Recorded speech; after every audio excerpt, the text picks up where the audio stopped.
Alrighty then. Wow, how's everybody doing this week? What's happening? Just made some coffee. Trying to get going here. Drinking some water, drinking some coffee. I had a pizza last night. It didn't really agree with me. I think I need to start eating a little better.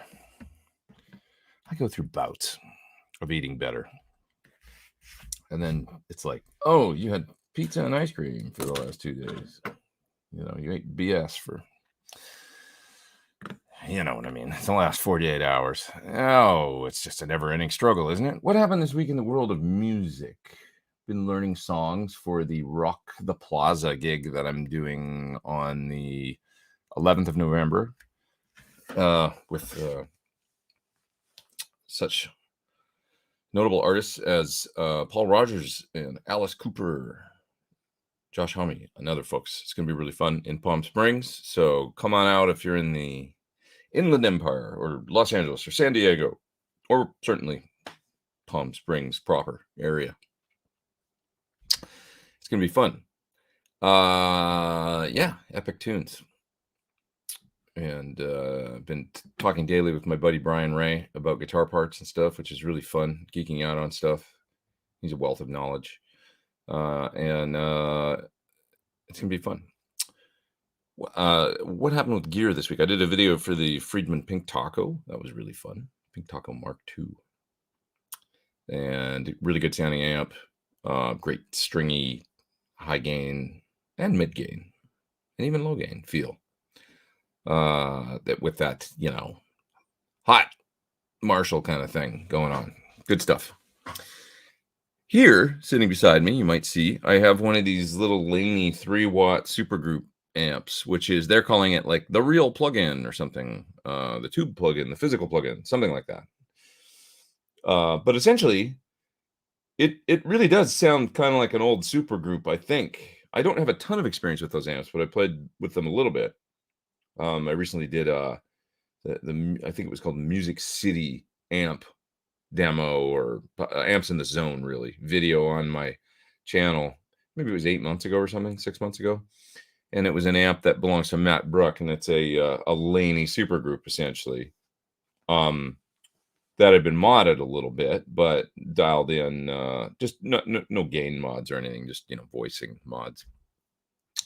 But yeah, I'll tell you what it is it's really like kind of like a vintage style amp that you can get 3 watts out of into a cabinet, which is fun for jamming and stuff, or use as a front end to plug into a recording interface and do some tracking. It's called the LA Studio, this amp. I don't know why they called it the LA Studio, to be honest. I think it maybe should have been the London Studio or something, but because it's a lady, but nonetheless, it does sound like very super groupish. And what I mean by that is, it's not like a high gain monster or anything. It's not an amp that I think I would turn on 10 or anything like that. It's more like a JTM 45 to me. That sounds like the voicing. That kind of like like vintage British meets American sort of voicing. Like it's got a little bit of bassman going on for sure.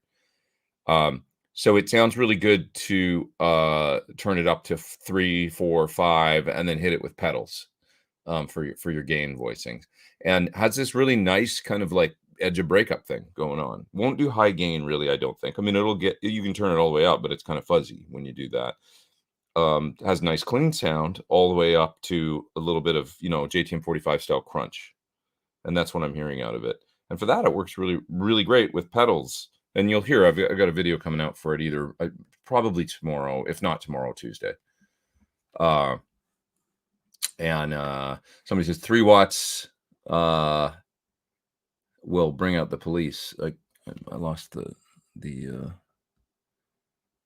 comment, but anyways, yeah, it can be. I mean, yeah, I actually haven't been playing through a cab that much. I've been mostly doing the plug-in thing. I do show it through a cab as well as through using the 2 Notes Dyne IR stuff, because it has an integrated 2 Notes load box as well as their Dyne IR. So I'm using mostly my cabinets actually, because I have a Dyne IR package with 2 Notes. So within, you can open up 2 Notes Torpedo when it just recognizes the amp, the 2 Notes Torpedo plug-in in your computer or on your phone.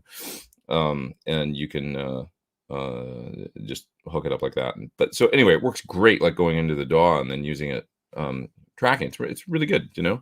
I like to say that we sort of pioneered that. I mean, with the PT15, it was the first commercially released amp with a load box and IRs and all that built in.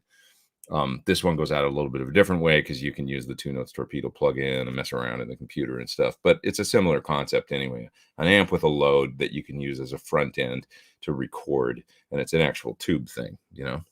So this one going at it a different, we went for the 3-channel, you know, clean and 2 gain channels and all that stuff, effects loop, modern stuff. This is very vintage, and it's a lot more like having a JTM 45 that you can use as a real life plugin, you know, to front end your rig. So it's pretty cool. Just a different way to go. Let's see. The Catlinbread Sabra Cadabra. That's kind of a cool name. I have is a Rangemaster clone into a supergroup preamp, says Miss Anthrope. PDX Phoenix, I assume. That's interesting. The classic Tony Iommi tonal equation formula. Yeah. I'm not doing any Sabbath in the video. Everybody's like, I want to hear it do Sabbath. It's like I'm doing more like my own kind of classic rock thing. To kind of I did hit it with a mid boost. So I'm hitting it with various pedals in the video. I'm doing just straight up dry tracks too, so you can hear the amp. But I used this guy here, the Valbrook Barbecue. This is a really cool boost. So it's got a gain knob on it, volume, and then it's got treble middle bass control. So I've turned the bass all the way down, boosted the mids, boosted the treble, boosted the gain, and hit the amp with that for one of the lead parts, and even stacked that actually with a screamer. So I start with just the barbecue on, and then I stack it with a screamer for the last solo, and it sounded really cool. Yeah, learning these songs for these for the gig in Palm Springs that I got coming up. It's really interesting listening to a lot of this music, you know, like I say, Paul Rogers and Alice Cooper, and like some of the guitar sounds on these songs are so interesting and they're so different. There'll be like 2 guitar parts and they'll just be so vastly different, you know, the tones. One will be really bright and another one will be like, you know, one will sound like a G12H30 cranked up Marshall with the mic dead center on the speaker, and then the other one will sound like a much warmer, darker thing, you know, and they'll be hard panned or something, you know, things like that. It's just like there's so much variety in the music and in the tones, and the way that guitar players used to layer parts and do maybe a similar part but not exactly the same, and then, you know, 2 guitarists. That stuff is so cool about that music. And you know how that, yeah, it's just really cool. So having fun. And I was just thinking, like, the tones that I was coming up with for this song for the Laney thing are kind of like that, where I'm very, you know, I'm using basically like a vintage style amp and then nailing it with pedals, and you get these really a lot of variety in the sound. It's kind of neat, you know. It's all the formula.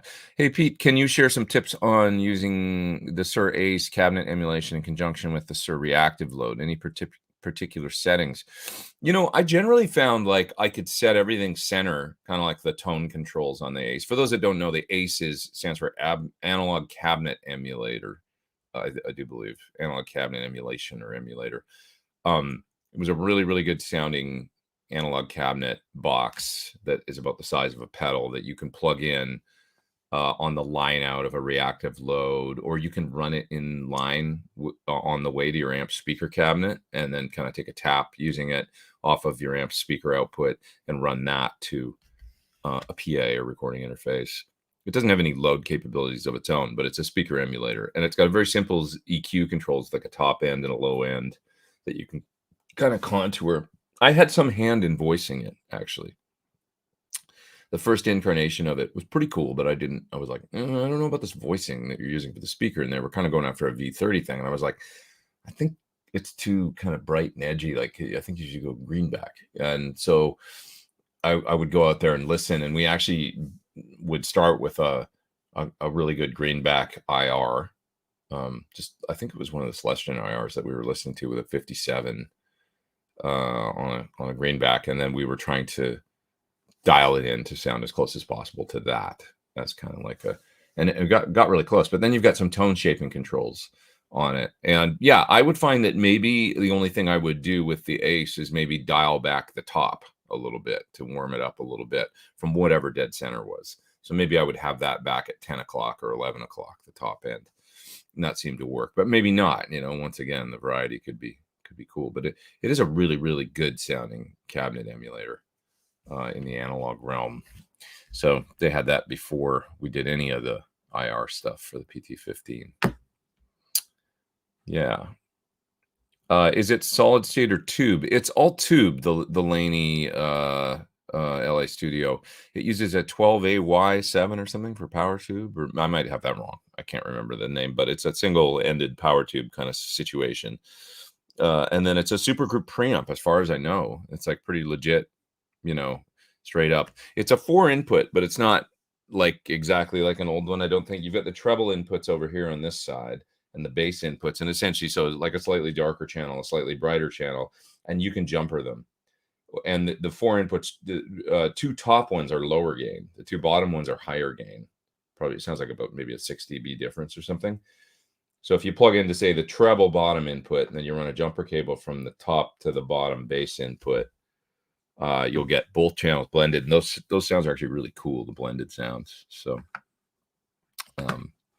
yeah, it's not a real like super lead sounding thing either. Like I say, I have to stress, it's much more JTM45, or even like, dare I say, a little bit of like Fender people would probably dig it.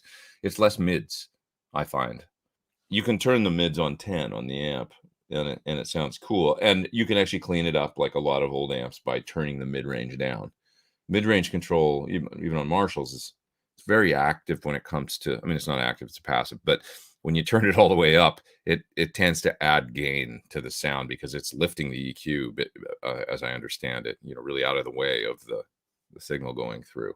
And when you're turning down the mids, you're really like kind of essentially attenuating signal kind of in a pretty wide sort of guitar centric frequency band that'll tend to kind of clean up the amp because you're not then hitting the next stage, tube stage, as hard, you know.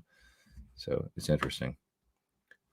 I think that's what it is. It would make sense, like on the way to the phase inverter, you're not driving it as hard, you know, when you're turning the tone controls way down, you're getting lossier and lossier as you're doing that. It's reducing signal.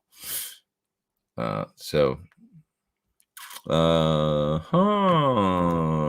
questions.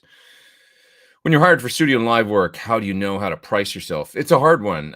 You just kind of have to. I mean, when it's not a union session or something and it's dictated, and if they're not telling you, they're like, so what do I need to do to make you whole, make you happy? You know, and it's always like, what do I ask for? $200? $2,000? What do I do?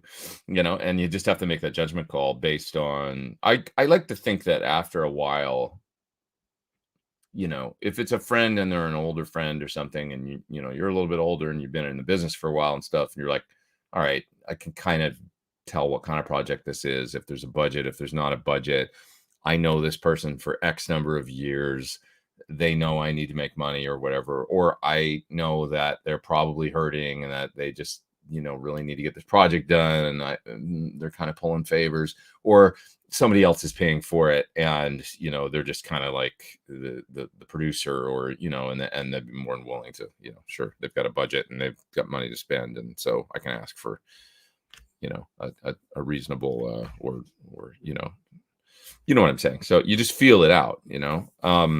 Unfortunately, fortunately, or unfortunately, I guess, you know, the business is such that every single job you get is like a new negotiation, you know, for a session or a touring gig or a local gig, or every time it's like there's no standards, is there? So, you know, it's like, look at this, like, here's a check I got for a movie that I was in like 20 years ago, more 22 years ago. I still get paid, right? Because it's residuals. It's all union, you know. So it's like, yeah, every so often this check's for $67 after, you know, whatever was taken out, you know, of the check for, you know, taxes and Social Security and all that. Every you know, 6 months I'll get a check for $60 or something for this. God, can you imagine being an actor, and if you did a lot of work over the years and the amount, you just go to the mailbox every day and just have mailbox money. I learned a long time ago on that shoot that it's like, oh, I can make a lot more money as an actor acting like a musician than I can being a musician actually playing music. Because that's what I was doing. I was playing guitar in a movie. You're probably like, what movie was it? It was Coyote Ugly, probably the worst movie ever made. So if you want to go watch Coyote Ugly, you'll see me in the last scene. Don't watch it, actually. I knew it was a problem at the time when I went, because the movie was coming out in like 3 weeks, and they were reshooting a scene like 3 weeks before the movie came out. And that's when you're like, oh, if they're like panicking, reshooting things 3 weeks before this thing hits the theaters, it's going to be really bad. God, it was a bad movie. But anyways, it certainly paid me over the years, a couple simple days of work, and I still get paid. It's great. Point being, that's a union gig. There's never a question about, it's SAG day player rate is whatever I made. And then, your social security number goes in the system. And for the rest of, in perpetuity, you get a residual every time it's played on TV or cable or anything worldwide, and it's all controlled, and you never have to think about it. Not so for us getting gigs, sessions, and, just is what it is. It's everything's a new negotiation. Sarah McLaughlin called it fairy money. I like that, actually. That's great. Yeah. Todd says, I was in a movie with Gary Oldman, but sadly I didn't get residuals. You were probably an extra, right? See, if you move up the ladder into the SAG, certainly if you say one word, if you have a speaking role, now it's a whole nother level. Speaking can be like, hey, that's all you have to say, and then you're on another level. But if you're a SAG day player rate, that was like the next step up, and it was really good money. I think I've told the story before, so I don't want to bore you, but what was really interesting was the first day it was about an 8-hour day. It wasn't really a long day, and we didn't do anything. We got there, we kind of like they looked at us, decided on our clothes and stuff, what we're gonna wear. It's like, okay, cool, you guys take a break. And then they got busy doing other stuff, and we didn't end up working that day. So we sat around and ate craft service and just kind of, didn't do anything. And then went home. It's like, all right, well, that was easy. The second day, we worked about an 11 or 12-hour day. It was a long day, probably because they didn't get to whatever they wanted to do the first day. And two things happened. We worked a long day, so we went overtime. And the other thing that happened was they delayed our lunch by 2 hours or something. So we ate at 2 instead of noon or something. I didn't even notice. I didn't care. It was like I'd eaten breakfast. I was fine. Because they did that, when I got my first check, it was like, and this is like 22 years ago or something. I mean, it was like $4,000 or something for 2 days of work. And I was like, this is great. That's what I said. I can make more money, like, working for a day as acting like a musician than I can actually being a musician. And I realized, like, when I looked at the breakdown of what was going on, that there was fines for delaying lunch 2 hours, and that we got overtime pay, which was like time and a half or more. I can't remember. It was whatever SAG's overtime. So we made all this extra money that we weren't supposed to, originally going to make, had they just stuck to the schedule.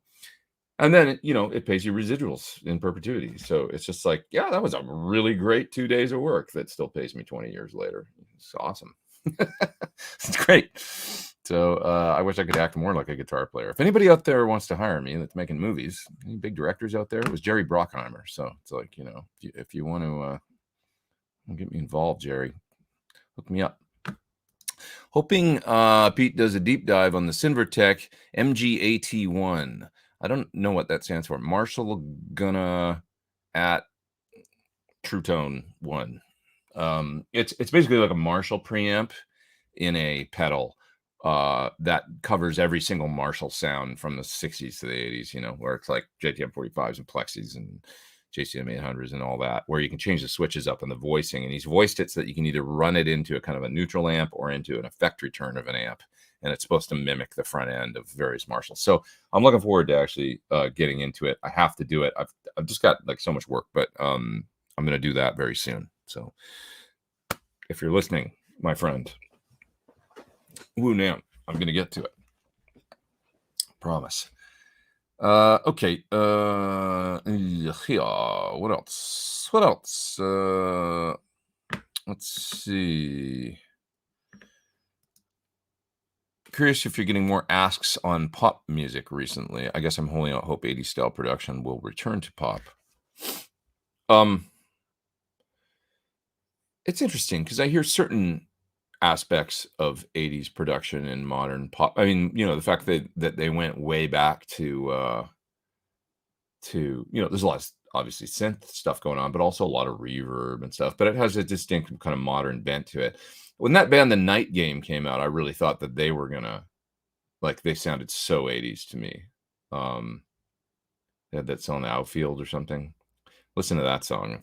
It's so 80s sounding. It's a great song too, but the way the chorus kind of soars and stuff and the production sounded super 80s, but then it never really took off. I don't think, beyond a point. Good band actually. God, I got a bug flying around in here. It drives me crazy. Sometimes here we get these little gnats, or I don't know what they are. And then I got a little bug light that works like a charm. I just turn it on at night and that solves all my problems. But right now there's one flying around in front of my face and he's driving me crazy actually. But there's nothing I can do because I'm in the middle of an internet show and I got great big lights on me and he's going to fly in front of my face. So I'm just going to try and zen. Oh, brother. What else we got here? Let's see. Just looking through your questions. Surfer B was Coyote Ugly was pretty bad. It was really bad. I would have been upset if I paid to go see it. But just know that if you did, that I made a little scratch. So thanks. I'll take what I can get, man. Let's see. This is interesting. I remember watching the film Danny Collins with Al Pacino. There's a scene with the band, and it's Tim Pierce. That's awesome. I haven't seen that. If I ever see it on, showing up on late night TV or something, I'll have to watch and look out for Tim. That's cool. Yeah. Okay. What else have we got here? What's that? This question? Can you run your loop through the PA and play lead through your tube amp? I don't understand that question. Run your loop through the PA and play lead through your tube amp. Ask again. Explain a little further. Marvin Martin shows up with his comment. He's here every week. Shave your head just once. I dare you. Thank you for that. And I'll see you next week with the same comment again. I had to blow the dust off Coyote Ugly VHS tape. Failed return to Blockbuster. Right on, Lawrence.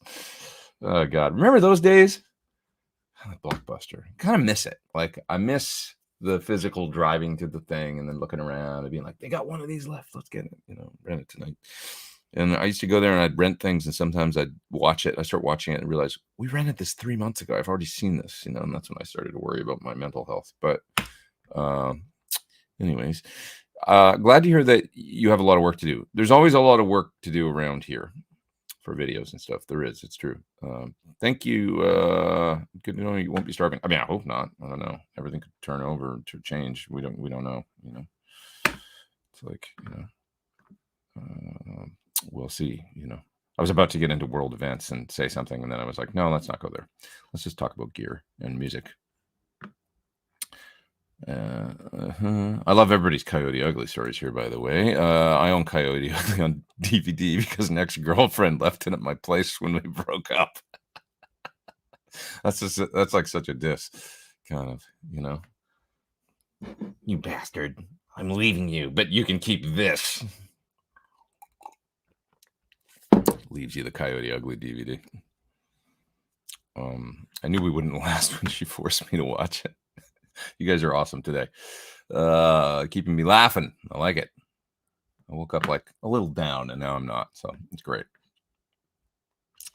Unrelated, not unrelated at all. I know you've done some work on that requires queen tones. You're actually steering us back on course, my friend. Do you think your HH signature can do a reasonable facsimile? So I used the HH on the last gig I did with Mark Martel and his Ultimate Queen celebration when they were still calling it that. It's now called One Vision of Queen, I think. But anyways, maybe that's the reason that was my last gig. Maybe he didn't like the guitar. No, I'm just kidding. The Red Special is, there's only one that you have to have that guitar to do those sounds. So I just kind of don't I fudge it on when I use a different guitar, no matter what the guitar is. I just kind of, bridge pickup in parallel, bridge middle, sometimes just the bridge. Some of the Brian May, like neck and middle sounds and neck sounds, they perplex me a little bit, because I know like the solo in Bohemian Rhapsody is like I think it's the neck and middle, and one of them's out of phase or something crazy. And it's like, I can hear, like when I play a Red Special, it's like, oh, I can hear that that's the sound, but it's so weird that I think I would just be more comfortable playing the sound on the bridge pickup or something. So, and also the guitar, like when I was doing the Ultimate Queen Celebration gig, I borrowed my buddy John Shank's really accurate Red Special, and it had this 1-inch thick neck, like, or more. It was crazy how thick it was. And I got good at playing it and got pretty good at keeping it in tune and all that, but it's such a bear, really. And then you go back to another guitar and it feels like a pencil neck, because of the once you get used to that big neck. So it was just so weird. And then so I just ended up using my own signature guitar on the last gig, and nobody said anything. Everything's fine. Everything seemed like nobody cared. But the reality is, I realized through doing and learning all that music and all those songs that there's no way around it. You kind of have to have that guitar in that scale length, with those pickups and stuff. So I've often thought about having another guitar made that's a little more me. Either that or just getting one of the Brian May models, because they're pretty damn cool. The Brian May signature, and I think they're probably made in Korea or something, but they're like, it does the thing like pretty cool. Like, if you needed to do that thing, it'll do it. But it's those Burns pickups with the switching options, and they're so radical, like the out of phase sounds. And I think 90% of the time, or 80%, he was using the tie your mother down sound, let's say. I think it's the middle and the bridge in series. So it's kind of almost like a dark dual single coil sound or something. Almost, it's bordering on humbucking, but the pickups are spread so wide that it's got its own unique voicing, like bordering on a humbucker kind of sound. It has a darkness to it, but when you're using the bright amp and everything, it kind of works. It kind of makes sense. It's all such a formula, is I guess what I'm getting at. The Brian May thing is so unique. And this gets back to a little bit about what I was talking about earlier in the 70s, how unique the guitar sounds were. When you're listening to Bad Company or Free or these different groups, or Alice Cooper, the different sounds, and how snarly mid-rangey one would be and how bright and cutting another one would be, and they'd be hard panned, and it was just kind of like these radical tones. I mean, when we think about like or old Bowie or like different music, it was like there was some really crazy sounds, like what we would listen to now and go like, whoa, like, but, or even like, the Stones, the guitar solo in Sympathy for the Devil, or like Revolution by the Beatles, like they were just doing crazy stuff with guitar tones. When it comes to, I'm not even talking about effects and stuff beyond distortion and fuzz. I'm just talking about the distortion and the fuzz and the tone of dry guitar sounds was, either really dark or really MIDI or really bright or really, like, it was kind of really a lot going on. And Brian is no exception to that. He's certainly a great example of somebody with some radical sounds. So I think you kind of have to have the guitar to really do it right. You can fudge it on anything. You can play the part. If you play the part right, that's the most important thing, I think, getting the parts under your fingers. Why did you move from the RJM to the EFXS pedal switchers? I never had an RJM pedal switcher, actually. I did a video using a board that wasn't my board for RJM. And I really like RJM switchers. And I used to use an RJM rack switcher. So I had that in my old wet dry wet rack was RJM. I don't remember what MIDI switcher I used, but it wasn't an RJM. It was probably still my, I think my old GCX that was MIDI switching, the ground control. But I never used an RJM pedal switcher, on a rig. So really it's been since I went to pedal board based switchers, it's been the Musicom Lab. So I've just got very used to them. Think about upgrading to the new Musicom Lab, because my old one, I don't think I can use the computer editor with. It won't work with the new M1 chip Mac and stuff. So it's like I better move up to the time to go. I've had the maybe 5 years now. I've had the Mark V on my board, and I would really like to be able to the Mark V MIDI switch pedal board switcher, it's only got the MIDI in and out, and so if I plug that in and then go into the computer to do editor stuff, I'm not going to be able to have the MIDI in to I guess there's probably a way I could do it with MIDI splitters and stuff, but it's so 10 years ago.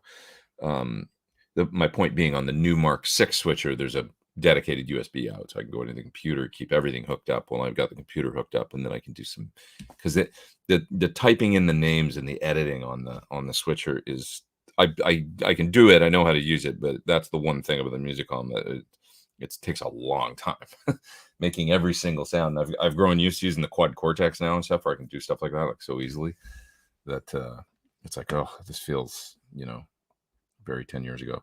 There's a super chat there I got to get to, but can you name me some good PAF style pickups? In my opinion, not too expensive. Well, I think our Thornbuckers are great for that, and I don't think they're too expensive. They're not boutique prices. They're like I don't know, a little more than Seymour Duncan's, but I'm talking like not a lot, tens of dollars, 10, 20, 30, 40, not more than that. It's not like hundreds of dollars, but other ones that people talk about. So I'm not just tooting our own horn. I think people seem to like the DiMarzio 36th anniversary ones. Seth Lovers are good from Seymour Duncan. I've had a set of Antiquities as well from Seymour Duncan. Pretty solid, for that sound. Anybody else got any out there that I think Bare Knuckle makes pretty cool stuff for sure. What am I missing? I don't know. That's a pretty good, for your standard kind of assortment of PAF-y stuff, I think. But a set of Thornbuckers will do you right, I think.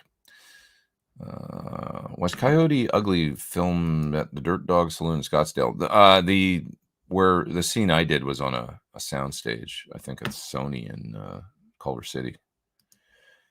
Oh, just a super chat there coming in. No question from Rory. Thank you, my friend. Appreciate that. I do appreciate it. What else have we got here? Somebody's got a red special, IYV red special. Amazingly nice guitar for the price. Interesting. I don't know those. I would probably suggest going with just the Brian May one. I don't think they're that much. I think they're like, they're under $1,000, I think, like the Brian May. And then Brian's getting some scratch for his design, There's Josie all the way over there in Germany. What's happening? How's your cat? Pretty great. Likes to go out too much, whines by the door a lot. That causes problems. A lot of braying going on. A lot of whining. It's like, dude, it's unsavory. It's what's the word I'm looking for? It's not couth. It's to sit there and whine. Be a manly man. You're a big black cat. Act like it. Don't whine by the door to get what you want. All right, I went off on a hi Josie. How you doing? What's happening? What are my thoughts about Fishman Fluence? Really wanted to buy your Thornbucker Plus, but Z Sounds did not have them and financed me on the Fluences. You were taken in by the financing. So far, they sound really great. Hey, they're totally different. If you like them, it's so different worlds. You're talking about a passive PAF style pickup versus the Fluence being active and all those voicing options and all that fun stuff that you can do. I liked them because they were so quiet. That's the main thing in my studio here, which has a lot of like RF going on and just noise that comes in the pickups. The Fishman are some of the quietest I've tried. Now that's the modern set, not the PAF-y ones or the more vintage voiced ones. The kind of the hot modern one I tried in here, pretty dead quiet, like great. So one of the quietest pickups I've tried in my studio. So that appealed to me. I like them, I still like my EMG guitar. I think that has the, for the active thing, my EMG loaded Suhr that's in here. You just start using that guitar a little bit more. It's a real cool guitar. It's got a good sound. I like it. You know, I've got this theory on active pickups that I probably don't want to bore you with, but I can tell you really quick. I think that when active pickups showed up, they were a little more radical back in the day because people weren't using buffers and they weren't, you know, it was like a little more like you plugged into your Phase 90 and your wah and whatever and your Marshall and rocked out, right?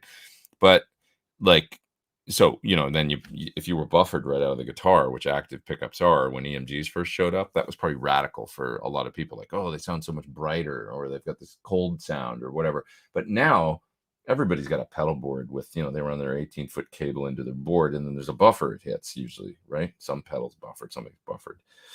And they're running through stuff and everything, and then on the way to the amp. So I think that there's less, when you do that, there's probably less difference between the sound of passive pickups and active pickups. So I think one of the biggest differences in the sound between an active pickup set and a passive pickup set is the buffering coming right out of the guitar. The fact that you're low impedance with all that, you know, clear top end, making it all the way through the cables, through your pedal board to the rig or whatever. Does that make sense?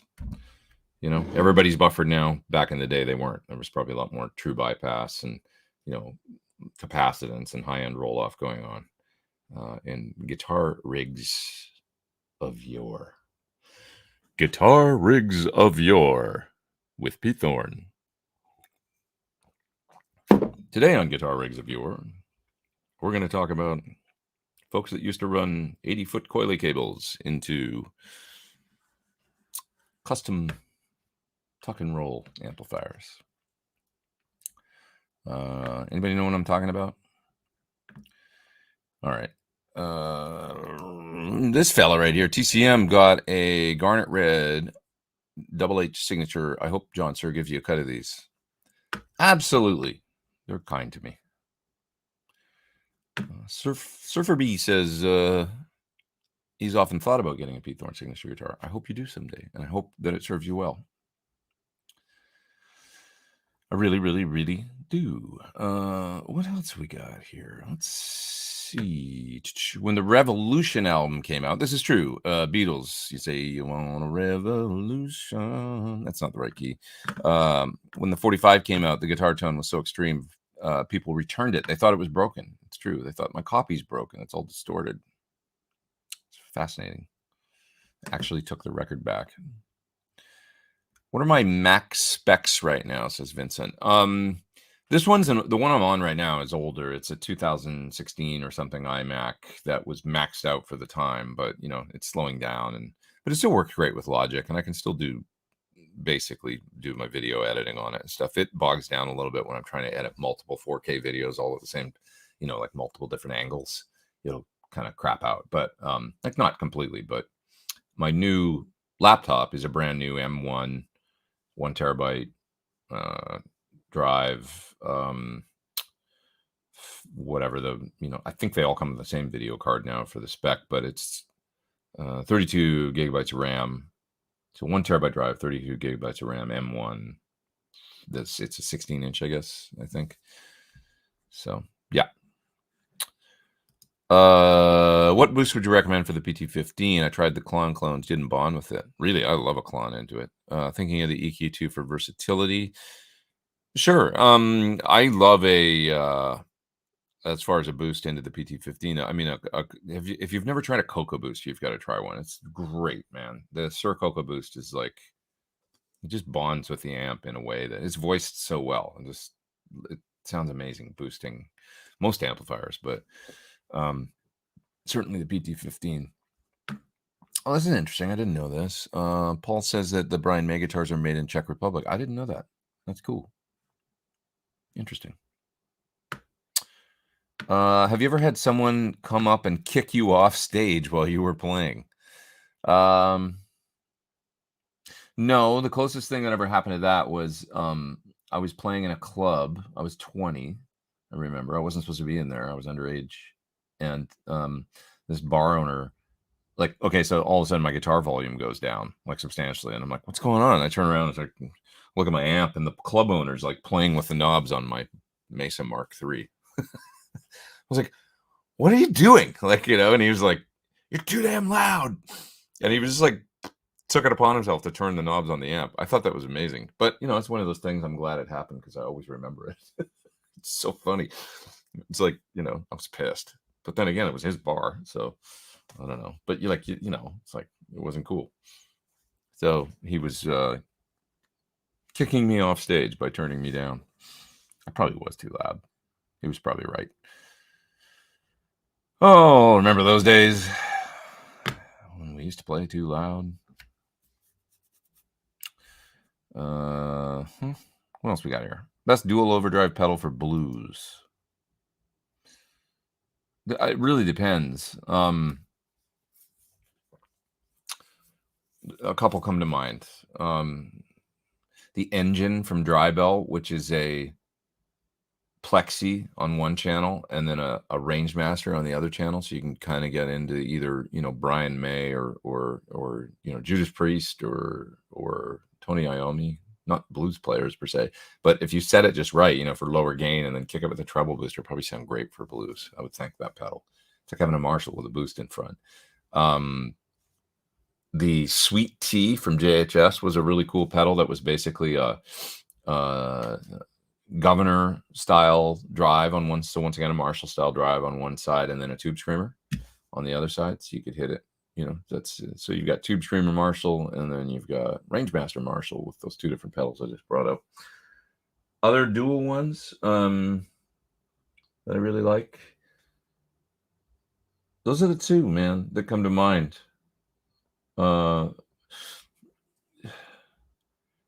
Yeah, I'm not really coming up with anything else. Anybody else think of any others? I think those would work really well for if you were running into a clean amp and you need to, you know, get some variety. I think.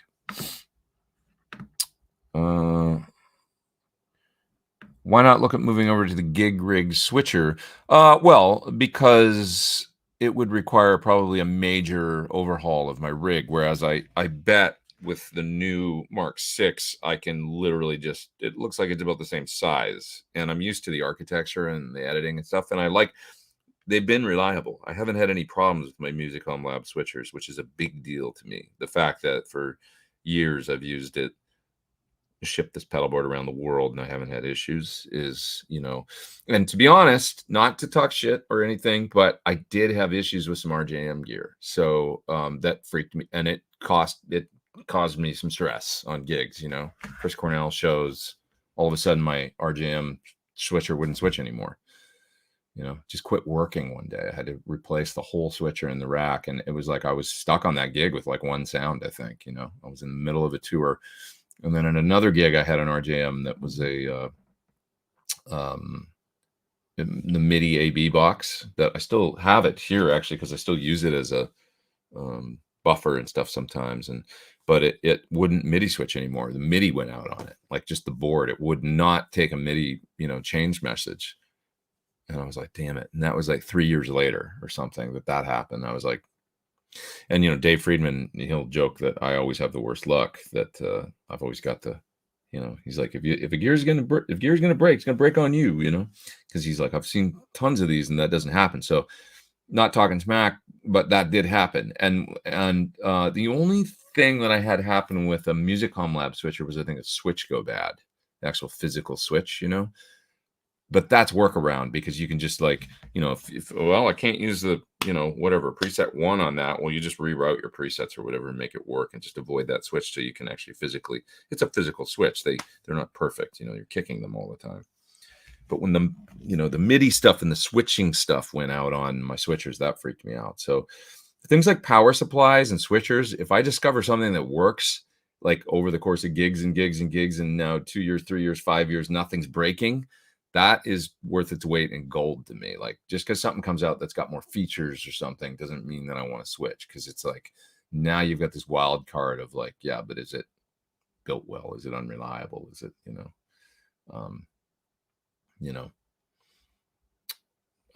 I don't like it when gear breaks on the road. It pisses me off. I know it happens and it's inevitable, but generally speaking, it'll really, if it happens once, okay. If it happens twice, then it's like, I'm gonna think about switching, you know. So that's just for me.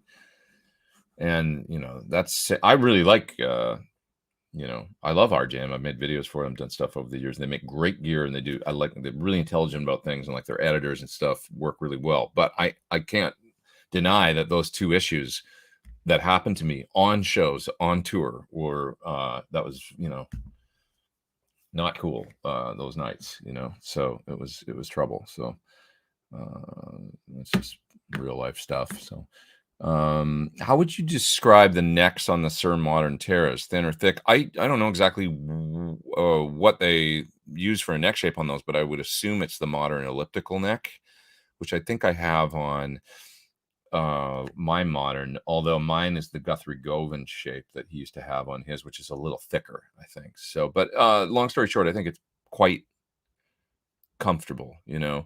It's not dissimilar to me to a nice Charvel or something, maybe a little thicker though, like a D. If it's, I could be off on this, but I think that's probably what's on those Modern Terras. It's a modern neck. It's a, you know, modern feeling neck. It's got a thing to it that if you like that sort of thing, you know, not a, you know, it's not, it doesn't have any V going on. There's no, it doesn't feel 60s. It feels like a modern shred machine, but not as thin as some of them. I wouldn't say it's as thin as the Charvel profiles that are on my EVH striped guitar, like that one in the corner right back there, for instance, you know, has a thinner, wide thing going on. It's not that thin. A little more like, it's a little more like my old Jackson, actually, I guess. Yeah. Arthur says, I don't know what the big deal is with the Fishman Fluence pickups. Well, they're active, and the kind of, you can do a couple different voicings with them. So like you can have a hotter or more vintage voicing, or do single coil or humbucker tones quite easily, and, you know, do it all in push pull. So it's just I think it's the voicing and the fact that people maybe seem to think that they have a more organic sound or something than maybe like traditional active pickups like EMGs or something. I don't know if that's true, but I think those are the kind of the selling points. You know, that maybe they sound closer to passives. Like, seems to me, like, what do you guys think? But I mean, that seems to be the, you know, that they're kind of like a hybrid of, you know, modern features and stuff with the active stuff and the voicings, but that they'll give you the, you know, tonal mojo like old pickups or whatever, you know. That seems to be kind of how they market them anyway. Whether it's accurate, I don't know, but I do think that they're interesting, pretty cool from the ones I've tried, you know, and certainly the quiet modern ones, that was a nice thing about them. Yeah. Okay. Man, I sure can read better now. Remember when I was wearing reading glasses all the time? These ones right here. It's like, I don't really need them anymore. I love these. These are from CADDIS, you know, and I think they're cool. Like, I like the look of them and stuff. But I'll tell you guys out there, if anybody's having problems reading and you've got a high prescription like mine, my eye doctor, this is totally off topic, but just a little aside, my eye doctor tweaked my prescription where he dialed it back. So instead of getting stronger, he went backwards the other way. He said, I think we're going too far into the trying to get your distance vision, you know. He's like, let's dial it back and see what that does for your reading. And man, did it ever work. Like, I can read from this distance, my computer, so much better. I was struggling for a couple of years. So I'm just realizing how sharp it is right now with like this current set of contacts I have. So yeah, maybe my long vision suffered a hair. I don't notice it. I can still feel like I can read street signs and everything pretty good. For me to say that, it's a big deal because my eyes suck. What else we got here? Orion Quest says, have you seen the Jim Lil videos on Tone? I have not. Ever played a Gibson ES335 for hard rock? I mean, I love them. I love mine. I've got my Dave Grohl and my old 60s one, and you know, yeah, you're describing it as a brighter, lighter tone. I would say it is a little brighter and less heavy than a Les Paul. But there's also the thing about a 335 is there's more air around every note. Well, I guess a little more of an acoustic quality. There's just this neat air around every note. And also, if you play them loud through an amp, yes, feedback can be a problem with the sound hole in the guitar and all that. But if you learn how to control it and get the volume right, it's kind of another layer of tone that's really fun, and feedback and interaction with the amp that's really fun to play with, the semi-hollow thing. The way the air kind of pumps out of the sound hole when you play too is really cool.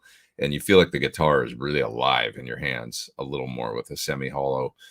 It's a little more of a, riding a wild, kicking bronco kind of experience than a solid body. But it can be part of your sound that, when I look at the guys in Black Rebel Motorcycle Club, I mean, they both play semi-hollows, the bass player too, an old with the EBO style pickup in the neck or whatever, the semi-hollow, it's the 335 looking bass the bass player has, and the guitar player Peter, he plays a lot of semi-hollow too, and it's, but I feel like it's part of their sound and the feedback and the, it's really cool. Best place for Fender custom shop Strats in Southern California.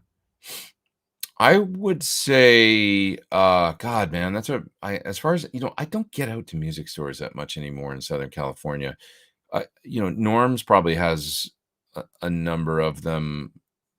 Does Norms even sell new guitars? I think everything there's used. I'm not 100% sure. They might be a new Fender dealer and I just don't know it. But I think maybe there's a store called California Vintage that's on Van Nuys, and they always seem to have some nice custom shop Fender stuff in there. Relic Strats and stuff like that. Of course, True Tone in Santa Monica has a Fender showroom. And so, you could check with them and see what they've got in stock. They've got a whole room that's only Fender, and so there's a few places you can look. Don't most Boss pedals have a built-in buffer? Yes, that's correct. Yeah, so maybe, David, you're making the point a lot of people plugged into Boss pedals back in the day. That's true. If you had Boss on your pedal board, it was getting buffered out of that and the rest of the, the rig. But if you didn't have a Boss pedal, let's say you had MXR, Phase 90 and a Chorus or something, and so there's a lot of pedals that weren't buffered, so yeah. I would totally tune into Guitar Rigs of Yore. I want to hear all about Lexicons and TC 2290s exploding. I don't know if they exploded that much. The rack gear, did that happen? Richard says, what was your first pedal? I had an Arion. It wasn't an Arion, it was an Amec. That's what it was called, an Amec analog chorus pedal. It was probably a ripoff of a Boss CE2, and I had a Boss a Super Overdrive. I think those were my first two pedals. I got them at the same time. I had a little 10-watt Traynor solid state amp with a yellow Boss Super Overdrive and an Arion chorus. Yep, probably pretty good sounding.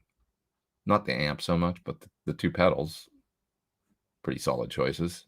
Because it was like a warm, gooey analog chorus. I mean, it was like a 2-knob chorus. I'm sure it was a CE2 clone. Yeah, no. I might still have that thing. Like, it might still be in storage, like up in Canada or something. I think that'd be amazing. Use it on something. I don't know what happened to the Super Overdrive, but for some reason, I feel like I still have the chorus somewhere. If you think EMG sounds sterile, listen to the Last Night album by Larry Carlton. Does that mean they don't sound sterile on there? In the hands of Larry, it's all about the notes you play, and dialing in the whole rig and everything to sound good, Stealth Parrot, are coiled cables still a thing? Yeah, people still make them. They're kind of fun. Gearman Dude gave me a coily cable, and it was really cool. But unfortunately, the end did break on it, like, pretty quickly. So sorry, Gearman Dude. But it was a really cool cable, and I wanted to use it more and stuff, and I should have just gotten it fixed. But something happened to the end, became intermittent pretty quickly. But I loved he had his own signature coily cable, and I thought that was really cool. Anybody remember Gearman Dude? I haven't seen too much from him lately. I wonder where he's at. He's a nice guy, cool guy. Met him in Germany. Not a lot of people knew who, his face was never in videos, but then he finally showed up in around 2017, 2018. So I liked him. Did you ever use a rack effect setup in the 90s? Yeah, I had a rack effect setup all the way to 2011, I think. Multiple rack setups. So when I moved from Canada to the US, I had a Mesa Boogie studio preamp, a Digitech DSP 128, and a Boogie 295 power amp. I had all that stuff in a big Boogie, you know, sus whatever they were called, shock mount rack. Got rid of that and got a 5150, which was great, an original 5150, solid amp, right? Gigged with that through the 90s. Eventually got rid of that and got a, I don't even remember where it ended up. How did I get rid of it? But I did. And why? Because it would be, you know, it was an original block logo. It came with US made Phillips tubes. I remember that 5150 well. Eventually the tubes crapped out. And then I got a Marshall DSL 50. And that was my main amp when I started, you know, gigging professionally and doing stuff for a while in the, you know, late 90s, early 2000s. I was using that. And then I ended up with a rack rig around, again, multiple rack rigs actually, starting around 2002, 3, 4. I had another big rack. Well, eventually, yeah, I did get a big rack. That I had a Randall, you know, the R4 or whatever preamp with the Randall modules and the Egnator. Eventually got replaced with the Egnator chassis and some Egnator modules. I had a Randall RT250 tube power amp, and I had a rack drawer, you know, with, yeah, because I had all my effects, even when I was using the Marshall and stuff, were in a 6-space rack with a switcher, one of the GCX switchers and pedals, and I had a Rocktron rep effects and stuff. So that was a hybrid amp and rack rig. But then I went just rack, like around 2003 or 4, and used that for, you know, and then that wasn't cool after a minute, and it was like divided by 13s became the thing. So then I went to a divided by 13 FTR 37 head. Is this boring? Talking about my entire history of gear. I'm going to shut up. Any pedal recommendations for getting classic rack delay sounds? Well, I know about all kinds of things that are happening that I can't tell you about yet, but I'm not going to tell you. But I am going to say for what's currently available, you know, I know Friedman would tell you the DD500 because it's got great SDE 3000 sounds in it. It's really cool. You know, I mean, you know, you're basically sort of looking at the, well, the Halo's really good. It's got a sophisticated kind of, you know, the Keeley Halo for a smaller pedal.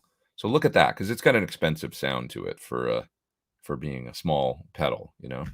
And it has Andy Timmons, you know, signature kind of the Halo effect of the, you know, is it a dotted eighth and a quarter, and they're kind of cascading into one another, and it's got a really nice sound. So look at that. If you want, the closest thing probably out there now to like SDE 3000 or something is a is in the DD500, and it'll do a dual SDE thing.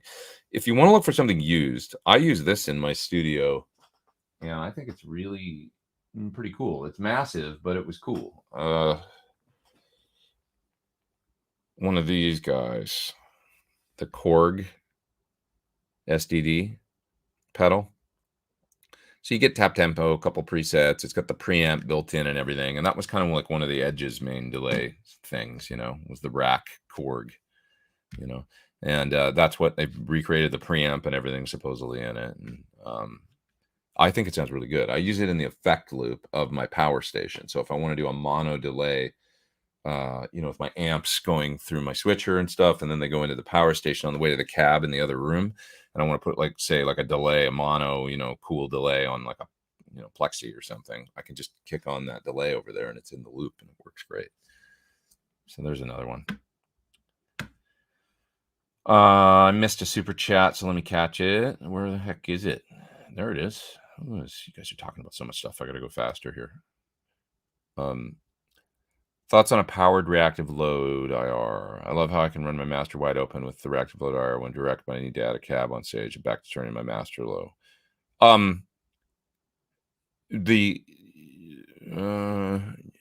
Yeah, I mean, are you saying, do I think it would be cool? Yes, you know, and I've talked to John about doing it. I've told him you should make a power amp version of the reactive load IR, and I don't know how many times I've told him that.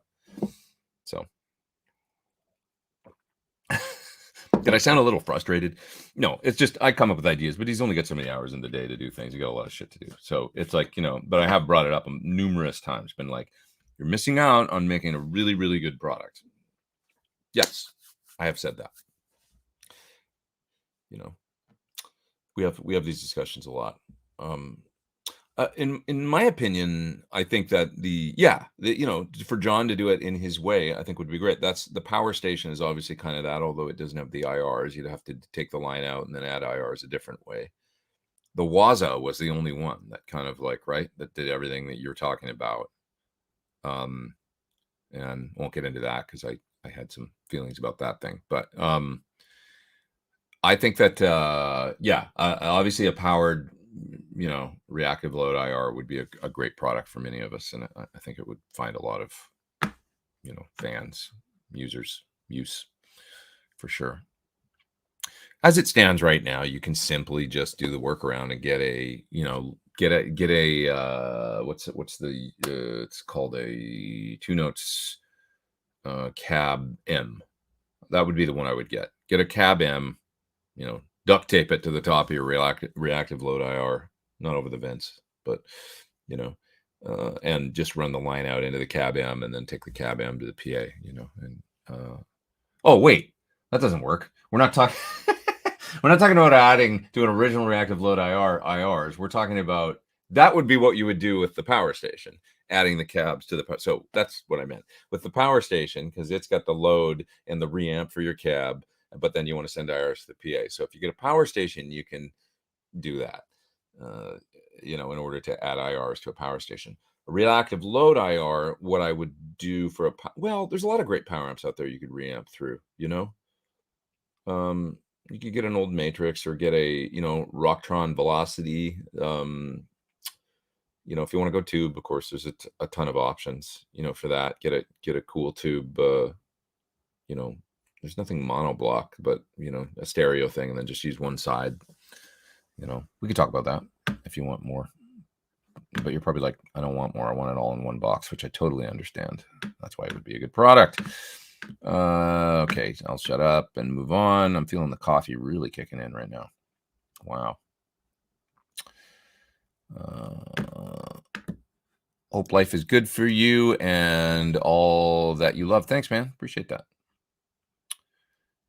Where did Fuzzbox Girl go? I know, she was cool, right? I have no idea. That was another, around the same time. Gearman Dude, Fuzzbox Girl, early YouTube gear folks. You ever play a Traynor amp that you liked? Well, an original bass, what are they called? The YBA1, is a plexi kind of. I mean, they're pretty great. Messed with those, just like a 4-input, vintage, super powerful situation that they sound totally kick-ass if you, dial them in a little bit and they're serviced, and pretty great. Pretty great. Other Traynors? I haven't played a lot of other Traynors, to be honest. Only those really old ones, and then the one that I had, right, that I'm talking about. I know Patrick from Sloan uses them. He's got those little heads that, and they sound. He gets cool guitar sounds.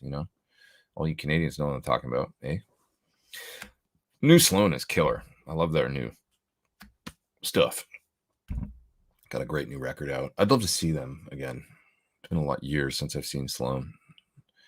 If you guys don't know what I'm talking about, there's a really cool Canadian band that, they're like the ultimate indie rock band from Canada that's had a 30-year career at this point, and they still sound good and vital to me. It's cool. Yeah. Have you ever tried a Rangemaster? If so, through what kind of amp? Well, yeah, I mean, I have a million different, at least clones and different circuits and stuff. I don't know that I've ever played an original Rangemaster, but I've played. My first one was the divided by 13 Dyna Ranger that I got probably, a long time ago. And it was like, whoa, this is killer. And I used that on Monster Movie from my first record. It's like, this is gnarly. Like, I love this sound, and it was treble booster, just killer. But it had the old Mullard OC 44 or whatever, same, the the transistor that are in them or whatever. And it was basically a range master. Yeah, I love that sound, and I've got one down here right now on my board. I got this is another one that I got around that same time. Actually, I might have had this before the Dynaranger. It's a Time Machine boost from Keeley, and so it's got the 60s and 70s setting for the range master, and then the other side is a clean boost. What a great pedal! I don't know if Keeley still makes it, but if he doesn't, he should. It's a really cool pedal, really, really cool. The Crazy Tube Circuits has one now called the Constellation that has a nice range master in it, although it's a little more polite than some. The Cornish dual treble booster that he makes, it's like $600. I had that for like a year here because John Shanks lent it to me, and so I was using that. What else do I have? Oh, the 65 color boost from 65. Very similar to the Dynaranger, where it's got a low tuning kind of knob on it where you can tune them out a low end. Yeah. Okay. What else we got?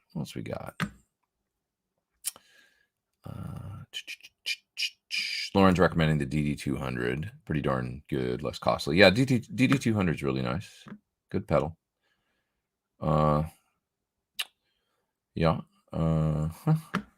You have tried so many different rigs through the years. I have. I mean, I've gone all the way from racks and full wet, dry, wet to super vintage, like plexi style with everything in front, and done it all like on stage. I've tried everything, and I like to think at this point I know where digital. I've used a pod in front of huge crowds, nothing but a pod. The Axe Effects, caught an Axe Effects on fire one night. That was cool. No, but it did. Smoke. I've used a lot of different rigs over the years, a lot of different amps, a lot of different rigs, every style of, I feel like, I've done it full tours with nothing but a Chet Atkins Gibson and pedal boards running direct, with like overdrives and stuff on the board to play with the acoustic to like do solos and stuff. I did like I went to Panama and played with that, Panama. No, I did like Panama City, and Miami and all over the place. I've used all kinds of crazy stuff. Have you ever heard a tone so good, so unexpected, you went out and bought a new piece of gear immediately? I don't know about immediately, but like I definitely get curious. Then I'm like, I want to try this. So like I have a lab, for example, this big old solid state 212 heavy ass thing that I bought for $400 because I had to see if it got me the Ty Tabor sound. I do stuff like that. I still have that amp here. I still want to work with that, and but I know that I have to go all the way and get the preamp and the guitar and the right pickups in order for it to work. So, and then there's a guy on YouTube that really nails the Ty Tabor sound. If anybody's into it, you've probably seen this guy, but he's got the right guitar, he's got the right amps, and he plays the King's X stuff really well. And he's got it nailed. He's really, really good at it. So he's gone all the way. He doesn't just have the amp, he's got the graphic EQ, and he's got the flanger, and he's got the the MIDI verb. You got to get the MIDI verb on preset 62 or 52 or whatever it is, the different all the stuff, but I love that stuff. It's like a puzzle, putting it together. It's really fun. So yeah. What do you guys think of pine body tellies? I mean, probably cool. Weren't the original ones, some of the early ones, pine? I've never tried one, so I don't know, but if it sounds good, it is good. If it sounds good, it is good. Tom says he's got one. Says he's got a Pine Esquire and it rocks. That's cool. Let's see. Nathan got a new guitar. He says he got an Epiphone Blackback Les Paul Custom. Kind of looks like the Edge from U2's guitar on Chris Shiflett's Drop D guitar. Cool, man. Congratulations on your new axe. That's awesome. Enjoy. New guitar day is always fun. Feels good. Have you ever used a range master in a Marshall or Fender? Yes, sure. I've got a video. I mean, I did a video on treble boosters and why they're awesome, and I used it into the normal channel of my SL68, which some people think isn't here anymore, but it is. It's right down there. It's just I had to put it in a different spot on the rack because I put the Marshall up there. Yeah, so I did a whole segment on Judas Priest, Sabbath, sort of thing. Into a Fender, I don't know. I don't know that anybody ever did that maybe somebody used a range master into a Fender at some point, but to me, it's something that either goes into a Vox AC30 normal channel or into a normal channel of a Marshall, the channel input 2 on a 4-hole Marshall. If an amp's got a bright cap on it, it's out of the picture. You can't use them. It's unusable. It's too. Then they got too much top end. The whole point of the treble booster was it was like a band-aid for a dark amp. If you had an amp that just was too dark and just sounded kind of like mud and futzed out too early, but you wanted to get some drive and cool sustain, that was what the Range Master did back in the day and did it so well. Hit the like and subscribe if you're new, says Ben. Hi, Ben. Good to see you, as always. And yes, please do that. Please hit the like. Please hit the subscribe. We got 383 people online. It's nice to have you all here. I love you all. I love you all. Is that weird? What else we got here? What else we got? What else have we got? Looking for questions. Talking about Sloan here. 40-watt podcast says, I saw Sloan opening for Jet back in 2004 at the House of Blues in Anaheim. They were killer. They are killer because they're like, when they come up and play, they're like, what is this band? This band is badass. But it's because they've been together for so long. And so, when you get a band that grows up together and plays together and they just stay together, it's like very special and it's rare.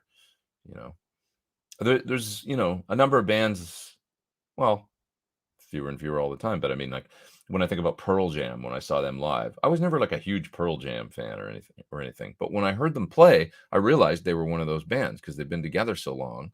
And when you hear them play together, they play like a band in that way, that only a band that, they're like the same organism, they get to know each other so well and the way they play off each other. It's like the Rolling Stones. I mean, the way that they, they're a great example of, of that. But Sloan, I mean, their first record came out in like 92 or 91, 92 or something. Been around forever. They were just kids, Richard says Sloan are awesome. Haven't heard anything new. Yeah, check it out. It's really good. Scratch the Surface. Cool song. Check that out. Really great. Love it. Big Sloan fan. Dig them. Good Canadian stuff, man. Makes me feel good. Go to Toronto. Listen to some Sloan. As a Canadian, it's like when I go home and I put on the radio and there's a great Canadian rock song on the radio when I'm driving from the airport to the hotel or something, I just feel like I'm home. Feels really good. It's like a very comforting, like, oh, I missed you. Yeah. Okay. James says, what advice would I give someone who's yearning for a tube amp but lives in an apartment? Well, there's all kinds of options. That's the PT15, where you can plug it in and use it through headphones if you want to. There's this guy right here, this little Laney. It's a tube 3-watt head that has a little power brake thing on it that, you can turn it down and play it. But the main thing is, that it's got these amps, like my signature amp, this Laney, they've got a direct out on them. So you can run them into headphones if you want. You can run them into your computer. You can run them into a small powered speaker and get a great, cranked up. You get the tube thing. I mean, it'll do the actual thing. You're actually driving the amp using the tubes, and then the amp's getting loaded down, and you can, get all that, the tube goodness. So it's pretty cool. TCM saying, or just get one of the UA pedals or an HX Stomp. Prefer those for low volume. Yeah, there's, I like, modeling amps and stuff too, or using my Quad Cortex direct for practice or things like that, but I think he's saying like, if you want to smell the tubes cooking and stuff, so there's options. That's what they made these for, these little heads. My amp, this one. there's a good question. And if you had to use the Friedman Pink Taco version 2 and the Little Sister for the Classic Rock Show, which would it be? Which one would you use? That's hard, actually, because the problem is with that there's different aspects to the set. See, that's the nice thing about using a PT-15, I have to say, because I don't know that I could do it all with one of the. These are both great little amps, the Pink Taco and the Little Sister. I mean, I could play the whole set, but that's why I did the PT-15, because the PT-15 has a true clean channel that's Fender-y, and then got your Marshall drive side. So I've got the versatility there where I can hit the clean channel with some drives, some warmer, more Fender-y. I can get that aspect, or late 60s, early 70s kind of a little cleaner sounds out of it, and then also do Van Halen on it, and it sounds really good. If you watch the videos of me doing I don't know, AC/DC, Thunderstruck, or Hot for Teacher or something with the PT-15, I think the sounds are really good, but also there's videos of us doing, The End by the Beatles, or what are some of the other, I can't remember some of the other less rock, the more mellow stuff. They always take Hotel California down. So it was up there for a while, but if you watch that stuff, I can get away with doing that stuff too, the cleaner or more warmer, stuff. So I would have to say the majority of the set, probably the Little Sister would be the more classic 70s kind of amp to use, but the Pink Taco will get you the Van Halen and all that, as I showed actually in the video. And that's really my favorite kind of guitar sound, that a little bit more, that a little more gnarly, so. Oh, this is amazing. Kyoki says, last night, I listened to your old Surreal McCoy stuff. Where did you find that? Where did you even hear that band? That was like a band that I had a deal in Japan with in the 90s. That's really interesting. I wonder where you found it. How interesting. God, that feels like another lifetime. Sounds like you were holding back a bit. Well, it was the 90s and guitar solos were not cool. That was one thing that was going on. There was no, it was like, if you played a solo, it had to be Beatle-y, or, put the Leslie on it and make it not sound like a solo. It wasn't cool to play solos. Plus it was a pop band, really. So, the core of it was kind of a 60s influence pop band. I guess. I haven't listened to it in ages. I don't know what it sounds like. So, but that was my beginnings. Worked hard on that music. Is Suhr coming out with a new PT amp? Yes, eventually. But John has told me that he's working on. He's like, I'm gonna do this, and it's on my schedule, and like we're getting going on this. I'm like, okay, cool. So we've been talking about doing a 50-watt head for years, and it'll be a new redesigned, kind of thing as well. So. I'm ready to go whenever those guys are. Let's see. What else we got here? Sasha Boo Boo.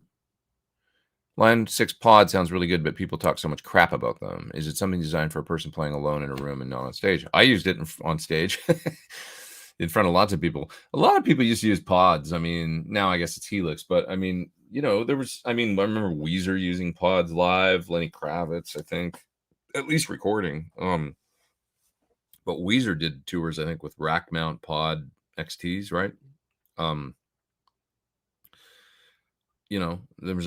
They were before Axe Effects, people were doing it with those. So, and the reality is, if you go back and listen to them, I bet there's probably a few sounds in there, or a few of the amp models where it's like, that's a cool thing. Like, right, that sound is, that one is usable for this thing, So, everybody had one back in the day, man. They were the thing, an XT, It's like the knobs and the bean and the shape. It was so easy to use and kind of sat on your desk nice. It was a nice little desktop thing, I don't know if it would work now because of the, it's not really like the, now it's like plugins and stuff, or, but anyways. Do I have any recommendations for power conditioners? Building out a road rack, confused what kind of filtering and protection you need. Just a good, I've got trip-light ones here in my studio. I've got, radial, look no further. I mean, I replaced a Furman with this radial that I've got, and it's got like so many outlets, and it's got a USB outlet on the front, so that's really nice. But yeah, look at the radial stuff. I'm going to recommend that because they make such good stuff. This one's got 3 AC outlets on the front, and then like 8 or 9 or 10 or something on the back, and then a USB outlet, which is amazing when you can just like, there's all kinds of things you need to plug via USB. Like my in-ears, I've got these active in-ears with the mics in them and everything. How crazy is it that you got to charge your in-ears, right? But I need to charge the pack for those. So great to have the USB outlet on the front of the radial, for that sort of thing, and then you don't have to plug into the strip behind your amp rig or whatever with a separate USB charger. You just plug right in the front, or you can charge your phone at band practice on top of your amp. So yeah, look at the radial ones, really nice. Is the Catlinbread Naga Viper any good? I've heard nothing but good things, but I haven't tried that one. And as a matter of fact, I have very little experience with those pedals. They're not a line of pedals that I have a lot of experience with. So, but I've heard nothing but good things. People say it's a really good treble booster. A treble booster is an exceedingly simple thing to make. I think there's nothing to it really. It's so simple. Like, it's probably like for any one of us to build a kit pedal, like you order a kit online and build it, probably sounds just as good as any range master. Get out the soldering iron, solder this to this and this to this and this to this and this to this. Oh, we're done. That's it. There's nothing to it. It's just they were very, very simple. So yeah, thoughts on the Yamaha Pacifica? But pretty good guitars. I got to, so recently I filmed something that I did up in Canada, and that's not out yet. But one of the things I did was with we made some supplemental kind of videos, and one of them was like, okay, like hand Pete a guitar, like kind of out of the box, a cheaper guitar, and then see what he can do with it, kind of thing, and what he would change or whatever, And so that we used a Pacifica for that. And it was a good guitar, solid. I mean, I'll tell you, man, like the stuff these days, like you can get such a good guitar compared to what I started on, solid guitars for the money these days, all the Fender classic vibe stuff, and it's good guitars for the money. Yeah. Oh, speaking of which, that was weird. I said that, and then the next thing I looked at in the chat was that classic vibe Tele and vintage blonde, made in China. Killer guitar for Pine. It's 1:16. I started at how long I've been going? I've been going an hour and 22. I got a ways to go yet. I'm not bored or anything. I just looked at the clock for the first time. Let's keep going.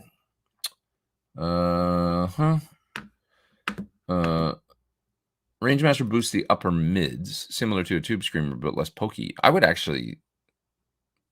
say a Rangemaster is more pokey. A Rangemaster lops off. It's a more extreme tonal shaper. With the amount of low end, it really cuts off. Like you're really shelving a lot of stuff below, like probably, I don't know technically, but probably like 400 or 500 hertz is just getting wow. And they're meant to be plugged into woolly sounding amps, and then they boost the hell out of the top end. And yeah, they're boosting, but it's not really clean boosting. They've got a character to them and a grind that's very signature. A lot of people will ask me, can't you just do that with an EQ? And it's like, not really.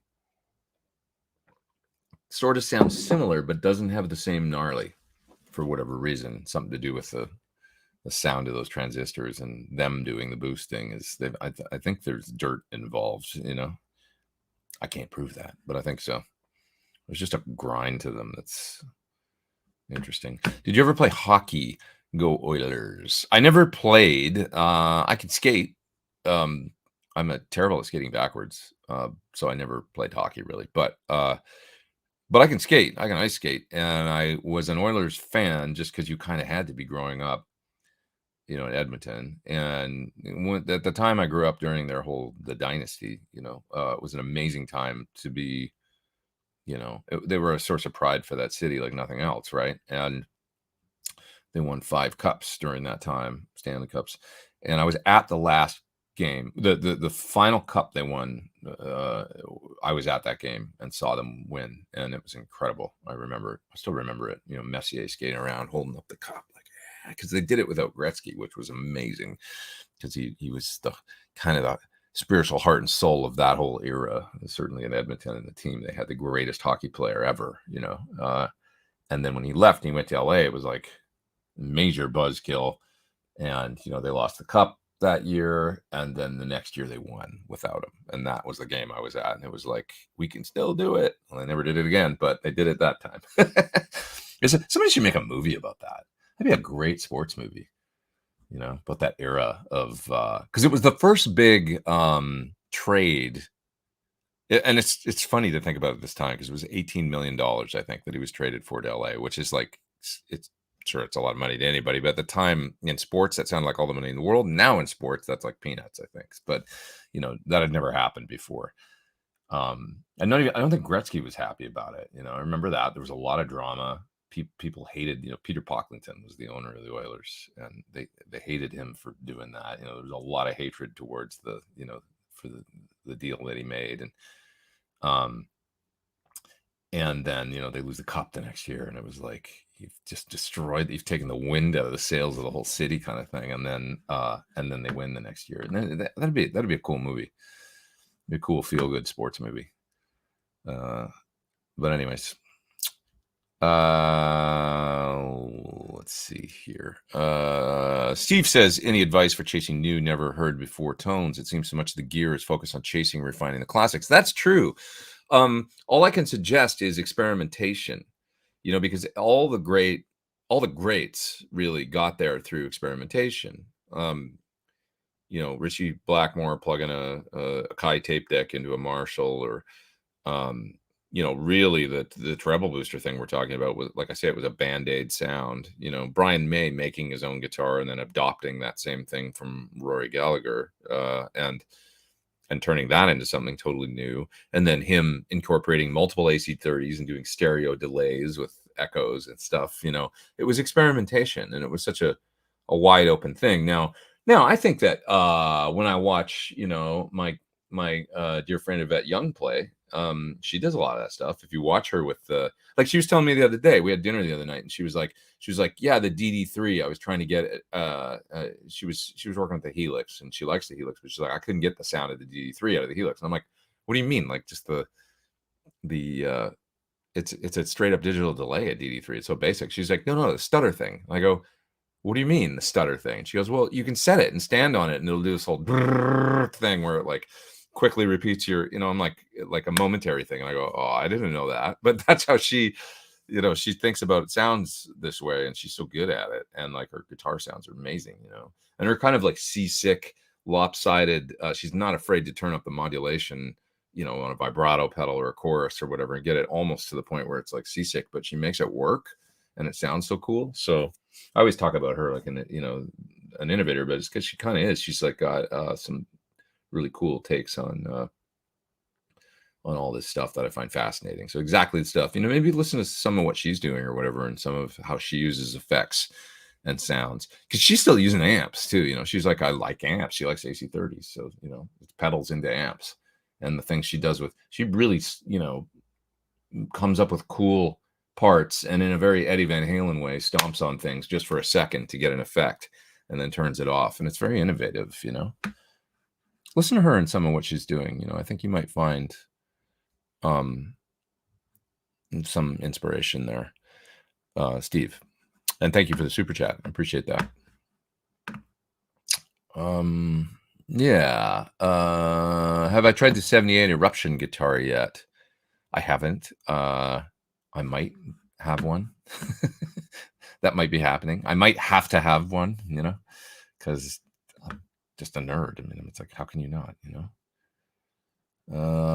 Yeah. Okay. What else? Floppy Doo says, if they make a movie about Edmonton and hockey, you should get a line. More checks. Mailbox money when I sleep. Makes me happy. Any suggestions on a compressor pedal? I use the Suhr Woodshed right now, the Andy Wood compressor. Love that. Some other favorites. I mean, everything from Origin is really cool. When I listen to the old videos I made for the slide rig and the Cali 76, the original ones, I mean, I love the sounds. You know, when I go back and watch it, it's like when I watch videos that I made, 8 years ago or something. It's like it's not even like I'm watching it. Like it's like a different guy. You know, I'm like hearing it. I'm like, oh yeah, I kind of vaguely remember that piece of music, but I don't remember how to do it. But the sounds and stuff are cool. You know, because you'll do things and then just move on. You know, so. But anyways, Origin. Got a video coming out for one that I haven't even plugged in yet, but there's another compressor here I'm going to try. I like the Wampler Ego. It's really good. And the Mini Ego comp. I used that for a long time. Not using it right now. I've got the Woodshed on my board, but the Wampler was a nice one too. The Suhr Koji, also nice, actually. Yeah.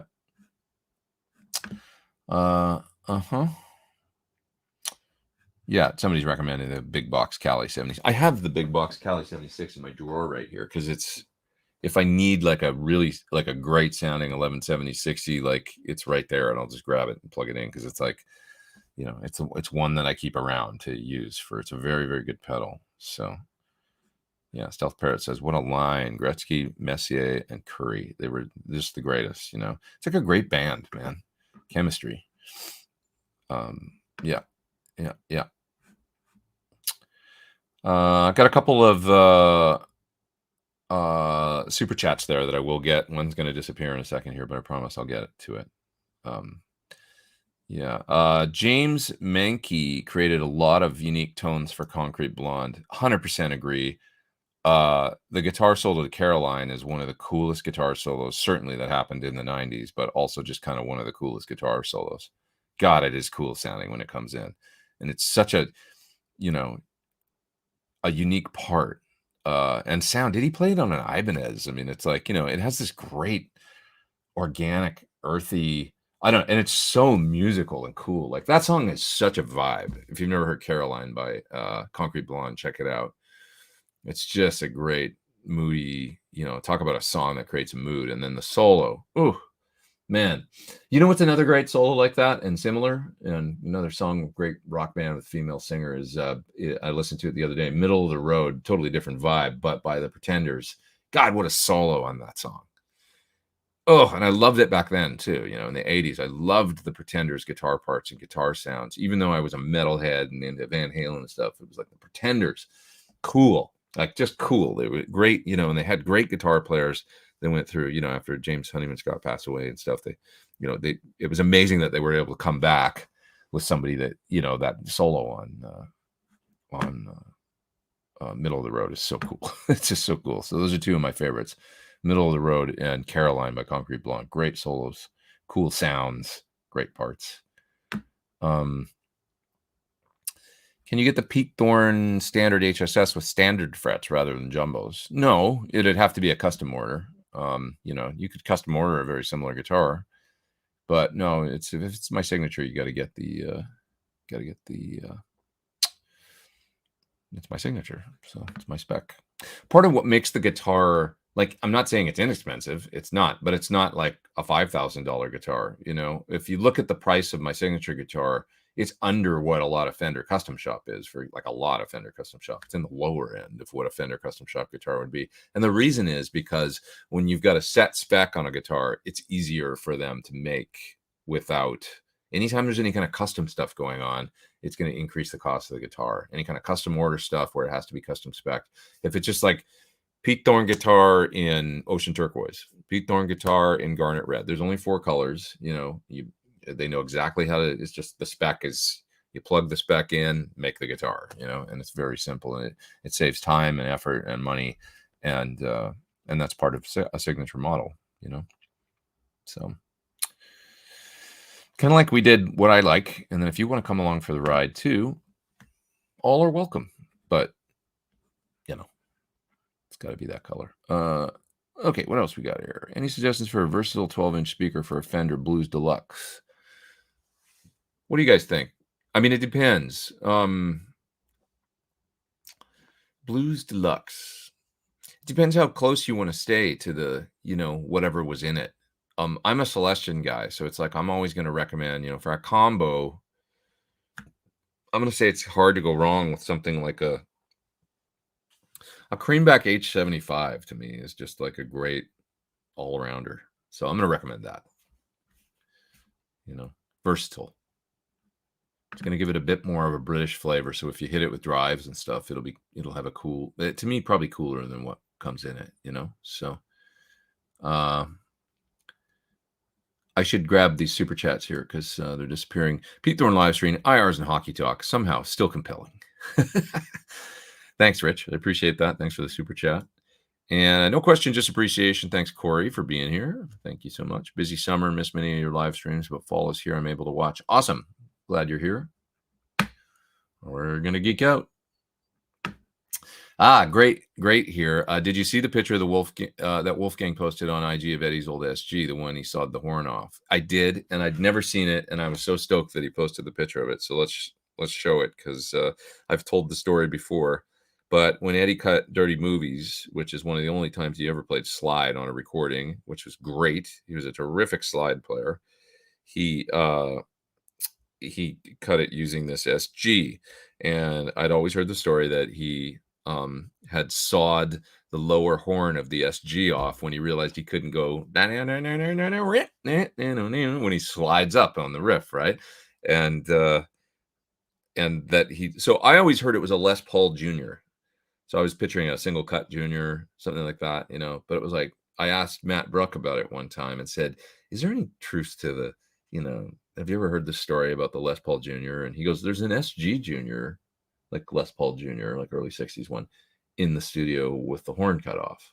And I was like, it must be, you know, that era of Les Paul Jr.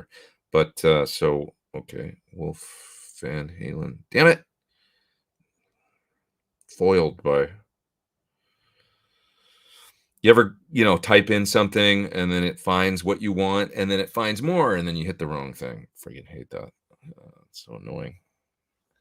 So there it is. See the horn sawed off?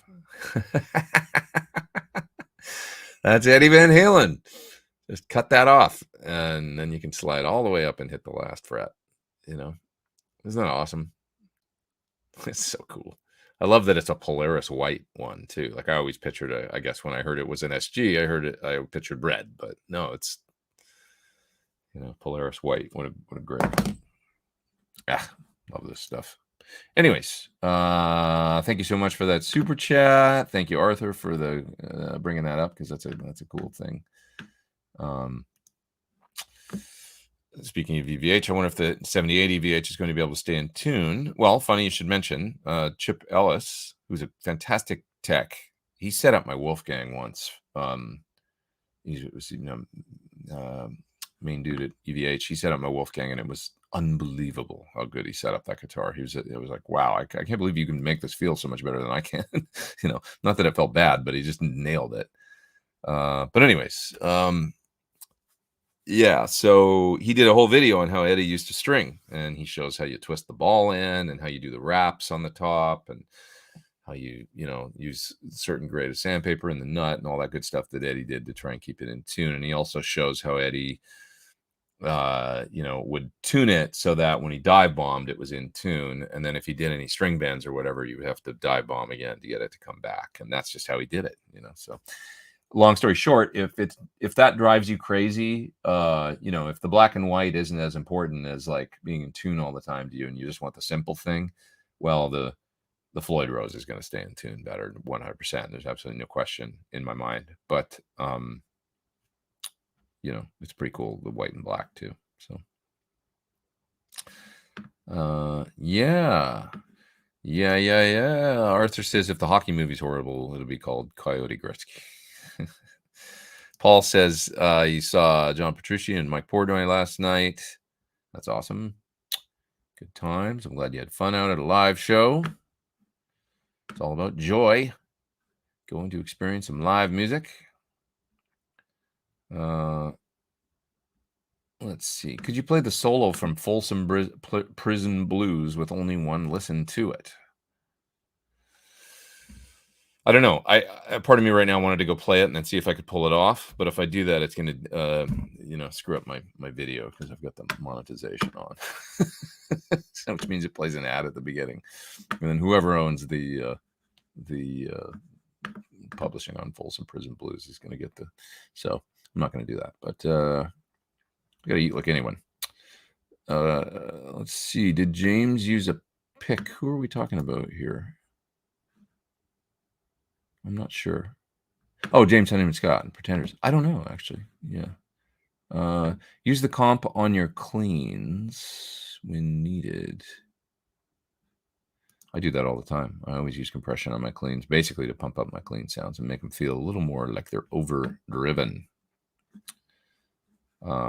Just checking in to make sure Ben Coombs isn't causing trouble, says Quentin. No, never. Yeah. Robbie McIntosh is underrated. Pretenders. Yeah. And then he toured with McCartney. That's right. Afterwards, he joined Paul McCartney and he did an album or two with Pretenders, and then he went to McCartney, right?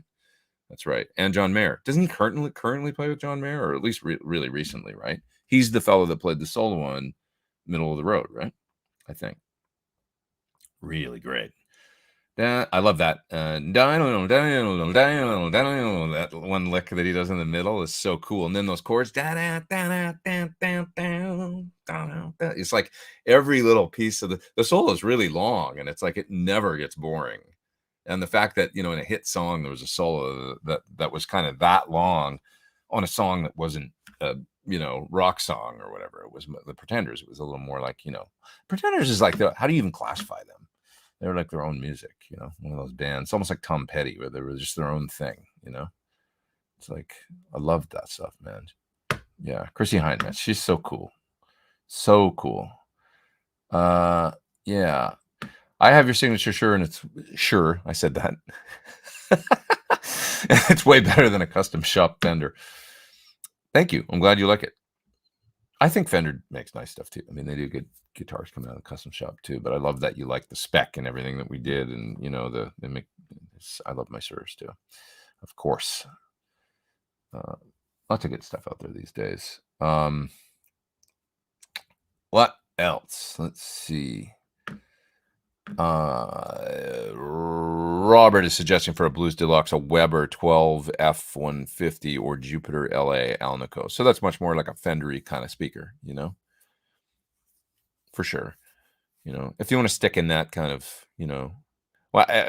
so I would suggest the Celestion A-type, I guess. I don't know, which is its own thing too. But I really like the A-type, actually. It's a good sounding speaker.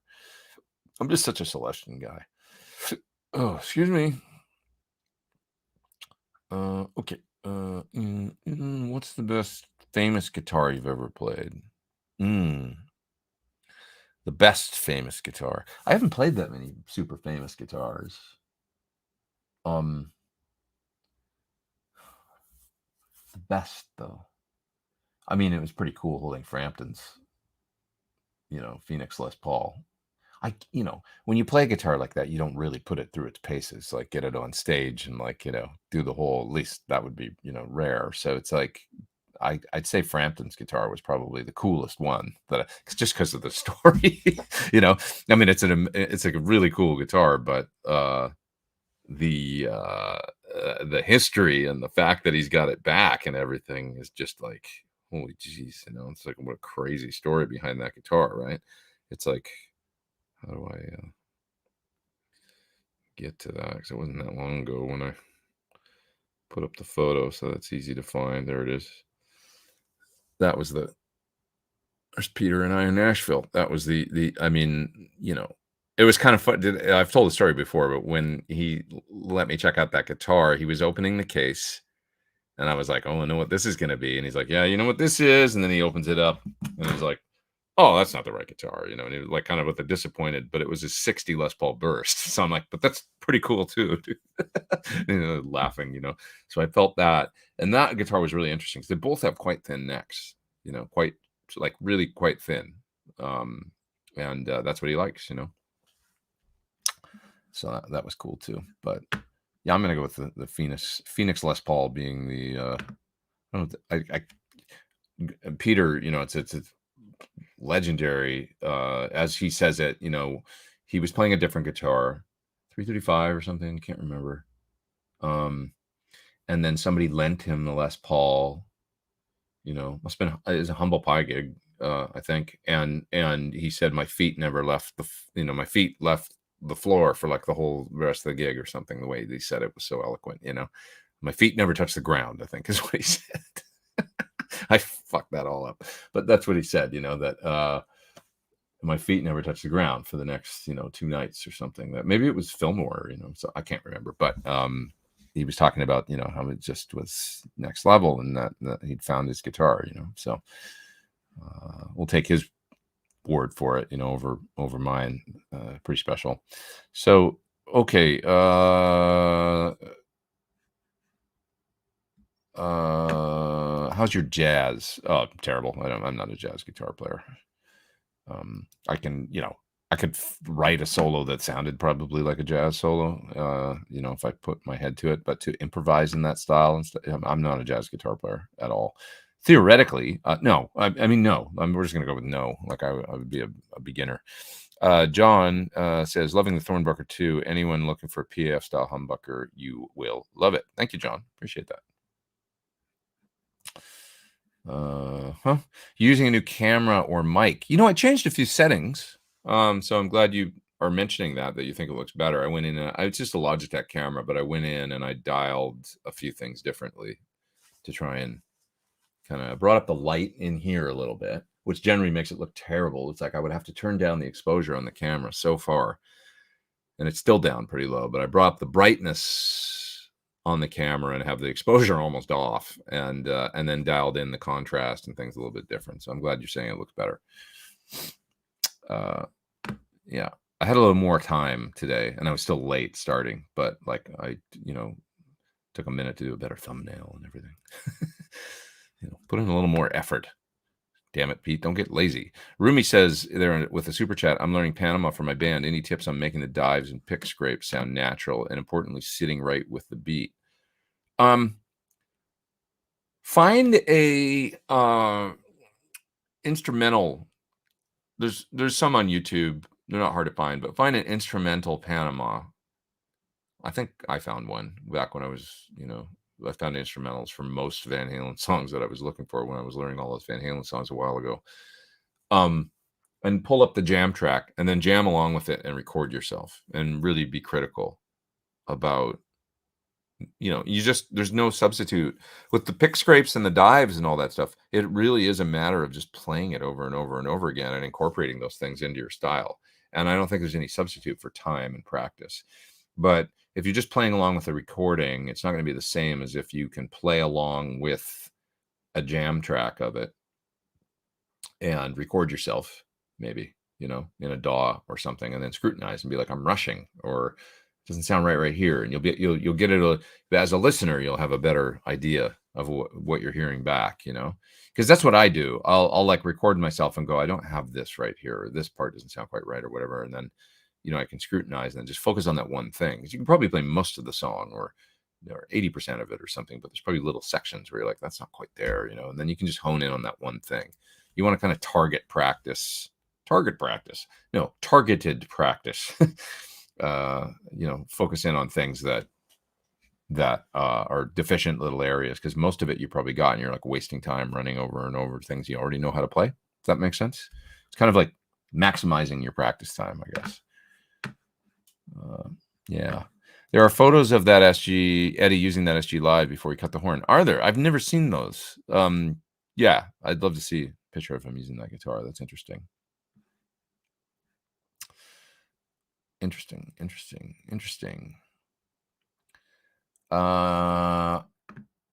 Yeah, they do. This is true. They make a black and white Frankie with the Floyd. If you really want the black and white one with the Floyd, you can get it. They just came out with the new one that's got the it's not relict, would be the other difference. You know, it'd be a shiny one.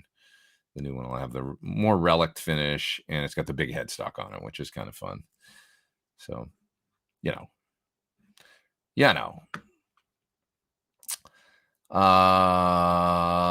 What else have we got here? What else have we got here? you guys talking about? Just wanted to say happy Sunday. Thanks. Thank you for being here. I appreciate that. Have you had any experience with Rock and Roll Relics guitars? A little bit. I think he's good, you know, and his relicing is second to none. Beautiful. You know, they do the, you know, there's a few companies when it comes to relicing that are, you know, you see, and they're really, really, really good. And the guy from Rock and Roll Relics does a great job. The way that he kind of, you know, it doesn't have that sandpaper look to it, or like a belt sander or something, you know, because I kind of despise that. I love the, you know, when it's really the chips and the checking and everything's very intricate and layered and kind of got its, you know, imperfections and stuff, because that's what real vintage guitars look like, you know. And he's really good at it, however he does it. Yeah. Hit the thumbs up, says Arthur. Please do. Please hit the thumbs up. Please share. I appreciate it. I'm already seeing good results from making a couple amp videos on my YouTube. It seems like there's more subscribers and a little more interest and all that. So that's nice to know that it's, you know, giving the channel a little bit of a shot in the arm. Feels good. I'm more excited about, you know, I can only do so many pedals, right? And pedals are fun and everything, and it's cool, but it's like amps are really, you know, they're a little more, you know, to plug in an amp and let's see what this thing does, let's wind it out, you know, is really fun for me. So that's been fun to, and that probably comes across. Arthur says there's versions of Panama without guitar as well. That's what I mean. Like if you can find a bass and drums version, or bass drums vocals version on YouTube, and then you jam along with it, record your guitar and really listen back and be critical. That's a good way to get better. You'll hear where you need the sections you need to work on. Yeah. Yeah. Did you ever get deep into a recording and then ditch it because it's not working? Sure. Yeah. I mean, to be honest, you know, even on a recording records level, I can remember one of the things Linda Perry would do when I was working with her on records is sometimes we'd spend a day on and recording a basic and some overdubs for a record. Because it'd be long, like, you know, months of making a record, right? Recording, like, you know, for Daniel Powder or different people, you know, that I made records for with her, Alicia Keys, different people. And you'd record a whole song, work on it, and okay, I think, yeah, it's cool. You know, you listen to it, and then you're tired, you know, you go home that night and you come back in the morning, you go, we got to start over. We didn't get it, you know, and be like, really? You know, and then she'd generally, you know, always be right. I mean, that, you know, as a record producer, she would have a great perspective on the overall, like an umbrella perspective on the whole project and how a song was fitting into it, and whether or not it was fitting the vibe, or, you know, as good as the other songs, I guess, or the take was as good, and maybe the song was good, but she's like, we're not achieving the potential of this song or something. And she would be really honest with herself about that, not just be like, you know, sometimes when it's ego driven, you're like, oh, it's good. Or, you know, laziness or something. It's a combination of laziness and ego where you're like, of course it's good, you know, yeah, it's going to be fine. And you just beat it up and I don't know. And then it never ends up being that great. You know, if you just put all that aside and really look at it with the perspective of, is this really, like, try and stand back. It's a tough thing to do. And I learned that, I would say, from her, that it was okay to do that, you know, to stand back and let it go. Just start over. Let's try again, you know, let's try something different approach, you know. I guess, you know, the flip side could be true, where you might go back and listen to the original take a year later and go, you know, that was better than what we ended up with. I think that could probably happen too. But it's, you know, art is funny. It's like, in the moment, you just got to kind of do the best you can with it, and you know, follow the right voices, I think, you know, to get to where you're your own, you know, worst critic, and being honest with yourself about it, whether or not it's living up to the expectations and all that, and have that umbrella blanket view of the whole project. If you're recording a group of songs for a record, it's a lot. For those that don't know what a record producer does, I would say that's the big one, you know, bringing it in on time, on budget, making the best record that you possibly can, helping that artist to make the best record that you possibly can, that they possibly can, without, you know, compromise too much, A little compromise you have to do with every project, I think, but you know, and having that overall view of the thing, is this the best we can do? That's a really big part of the job. When you fly, do you check your guitars in a flight case or carry with a gig bag? Generally these days, check. I'm tired of carrying guitars through airports on planes. I've had too many stressful situations. I feel like baggage, for all the talk about bags getting lost, and I know a lot of people that have lost their bag and stuff. I've been really lucky. I haven't had that happen in the last. I used to. I mean, 10 years ago, or I've had things go missing. But generally these days, they're so, on it with all that stuff. So if I know I've got a backup guitar at the gig that's a rented backline thing or something, and I'm flying out to a gig, generally what I'm doing is bringing a backpack, a suitcase that I check, or a suitcase that I carry on sometimes. I don't mind doing that, carry on suitcase, with a backpack. And then I check the guitar in an SKB I series, because that's the other thing. Those cases came along. They've got roller wheels. They've got nice pockets in them for other things. And I do not worry about guitars when I put them in those I series cases. Like, they could throw those things off the plane onto the tarmac and they're going to be just fine. They're really, really good cases that are super sturdy. And I've been using them for 8 years now and never had a problem. So yeah, I fly guitars without worrying about it anymore in those things. And it just works better. I find that's the way I do it. If the guitar goes missing and I get to the gig, it's like, I'll have a backup at the gig that I rented, and I'll just have to make it work. And it's kind of how I go at it. Other people might go the other way, like insist on flying with their instrument and checking their suitcase. And like, well, I can always get different clothes, but I'll have my instrument. I get that. It's just a different way to go at it. I just don't want to run into, gate agents and people that on planes, like, you're gonna have to check that, and it's in a gig bag. That I don't like that, at all. So, yeah.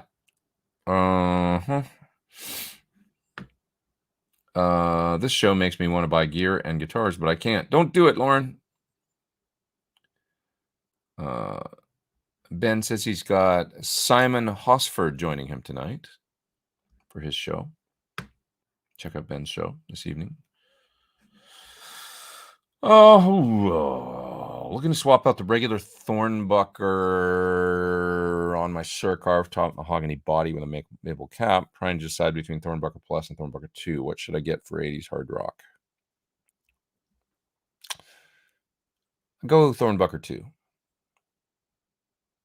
for 80s hard rock, I think. That's kind of what I made it for. A little more 9K, but with the nice rolled off top end, you're going to be able to turn up the treble on your amp. It's going to get a nice eddy kind of thing, Is Frampton's Black Les Paul all mahogany? Yeah, I believe so. Yeah, no maple cap, I think. He's told me that before, so yeah. Best amp under $500 to keep up with a bass and drum session. Jam session, tube or solid state. Under $500. That's pretty low. I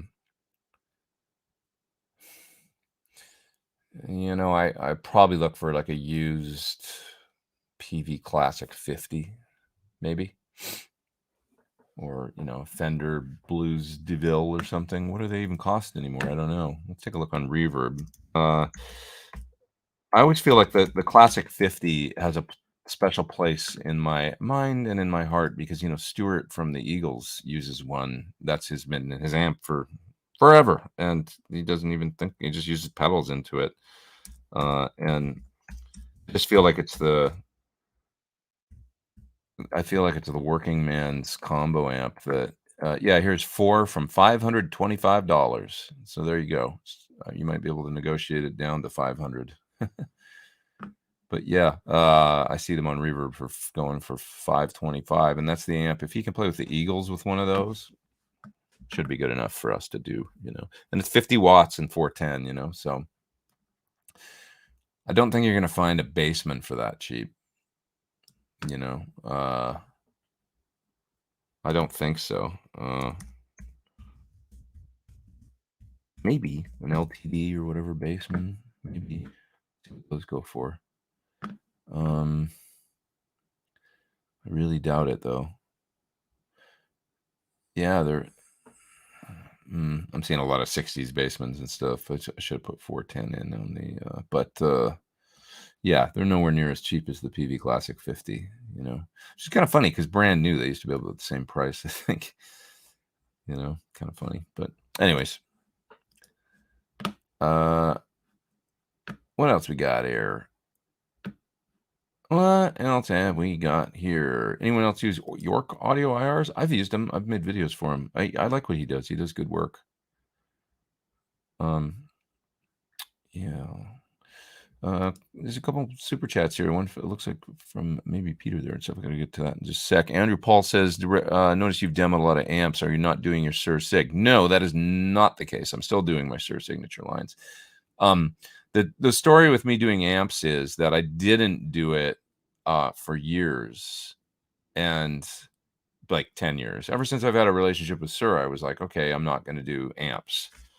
And I just started to see, you know, I started realizing that what I'm a, like it or not, I'm a YouTube guy. YouTube is a big part of my career.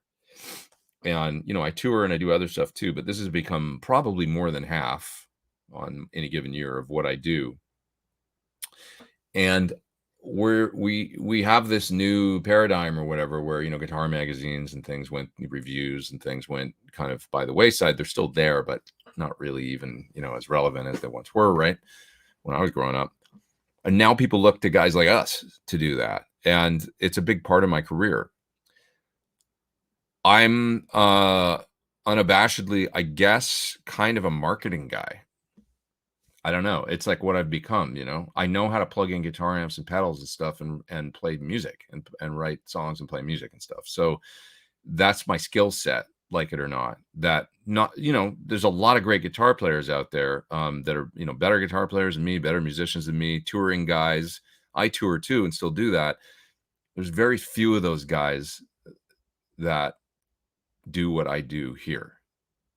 I have to recognize that and honor that. Like that my skill set of growing up working in music stores, having a total nerd obsession with equipment, getting to know equipment, asking a lot of questions from the time I was a teenager, making friends with older players that knew their shit, and all that stuff. And then also teaching guitar for a number of years, right? I had 35 students a week for, you know, when I was 17 years old for a number of years. And then, you know, it declined after a few years of that. But like, even, you know, I still teach occasionally. Please don't ask me, but you know, because it's like it'll be like a friend or something where I'll occasionally around here. I just don't have the time to like actually do private lessons that much anymore. But I did that for years. So private lessons combined with working in music stores and an obsession in gear and sound, and also recording and writing music and stuff like that, gave me this skill set. Touring and all that as well, sessions contributed to that. So I am who I am now. And I have to kind of recognize that and honor that I'm not I'm not like just a touring guy.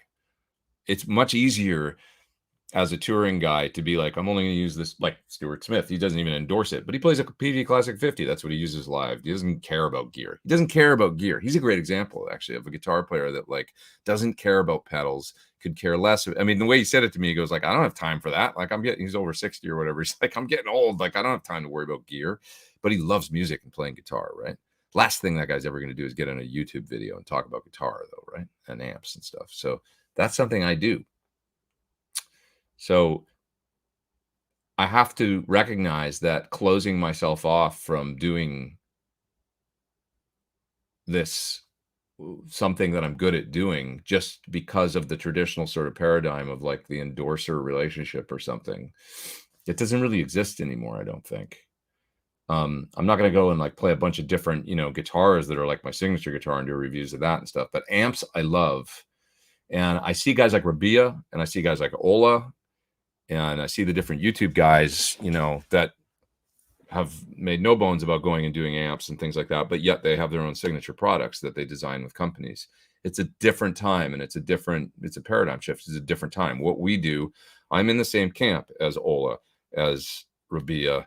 You know, we tour, play gigs, play live, but YouTube has been a big part of what we do. And if I close myself off from that, it's not a smart thing for me to do from a business perspective for myself. So I had to, I'm just being completely forthright about it here. I talked to the guys at Suhr and said, I think I need to start doing this. I need to make videos for amps. I'm closing myself off from a massive part. It's interesting to me. It's interesting to the people out there that watch the channel. And I don't think it has a bearing on when I see guys like Ola or guys like Rabia doing it that also have signature products. They don't limit themselves in that way. It's like my signature stuff is my design. It's like my guitar, but I can talk about a 335 and the things that are special about it. I can talk about this little Laney amp here and say like exactly what it does. And it doesn't, I don't think, affect the decisions. If anything, it will inform my decisions on how I approach my own signature amplifier, the PT15 or future PT50, PT100, because I'm learning more, because I'm trying them. You guys will ask me questions on the show sometimes about other amps and stuff. Like, hey, have you tried this Laney amp, or have you tried this? It's like, actually, no, because I don't do amps. I'm cutting myself off from that knowledge, right, of what's different and what's special. So when you try different things, it can only feed into my, go, oh, this is cool about this one, or this is cool about this one. We should incorporate this into my next signature thing. Now, does that affect sales of my signature product? Maybe. I don't know. If it's like somebody sees an amp on that, that they wouldn't have seen otherwise, I guess. But they're still going to get the videos from Ola or Rabia or whatever on the Laney or on the Victory or on the whatever the amp is, right? The Soldano or whatever. And they're going to make a decision. So I don't think so, really. I can objectively look at a different amplifier and talk about the things like, yeah, this is what I think this one does well. And what, like when I talked about this one, the Laney that I'm making a video for here right now, the 3-watt tube amp. Okay, first of all, it's 3 watts. So you're not going to play a gig with it. Doesn't compete with my PT15 at all on that level. It's not the same thing. It's also a single channel. Well, it's got the multiple inputs, but you're not going to A/B them. It's a kind of dial it in at one sound sort of thing that they really made for, I think, kind of the home player or somebody recording in studios, the LA Studio it's called, right? So this amp, like I say, very JTM 45, not going to be an amp I'm going to turn up for high gain or play metal through. I'm going to hit it with pedals, but it has a really, really nice vintage kind of sound for this one, like, that clean up to edge of breakup. And then you've kind of got to hit it with pedals to do different things beyond that. It's got the neat integrated effects and stuff and cabinet simulation via the Dyne IR output that coupled with 2 notes and the load box built in. Different, it doesn't have an effects loop, right? I don't think so. Or does it? Let's see. No effects loop. You're going to do all your effects post. Oh, yeah. And I remember in the manual they said to keep the amp like the true Laney sort of supergroup architecture, we decided to not put an effects loop in it on purpose because that would mess with the, it's supposed to be like a pure sounding tube amp that then you can record very easily. So it's a different amplifier. It's far more vintage and less modern in features than, even though it's got IRs and a load box, than the PT15, which has 3 full channels, buffered effects loop and all that stuff. So I'm just saying, like, I don't think that somebody that just going towards that Laney might also see the PT15 as an option, but I think there's going to be different things that appeal to each of them, and no 2 products are the same. And this is getting long-winded and boring. I've got more people online than I did for the whole rest of the show, though. But anyway, that's my justification. I can't cut myself off from it because, honestly, companies have been telling me for years, we want you to demo this amp. We want you to demo this amp. I'm like, I can't. I'm not going to. I can't. I don't want to. I've decided that that's dumb for myself. And the Suhr folks, by the way, were really, because they never asked me to, I did it out of my own, like, well, it would be a conflict of interest. And then I just decided everyone else is doing it. And I think it's good for I think it's an important step for me to take, to go and do it. I feel like, I can't turn that off from, and I love amps. I make amps in the zone videos. I just love amps. Like, I mean, they're more fun in many ways to me than pedals to plug in and wind out and see what they do. They're so organic. The whole idea of like the tube, it's this living, breathing thing as opposed to a little 9-volt, driven pedal. Pedals are fun.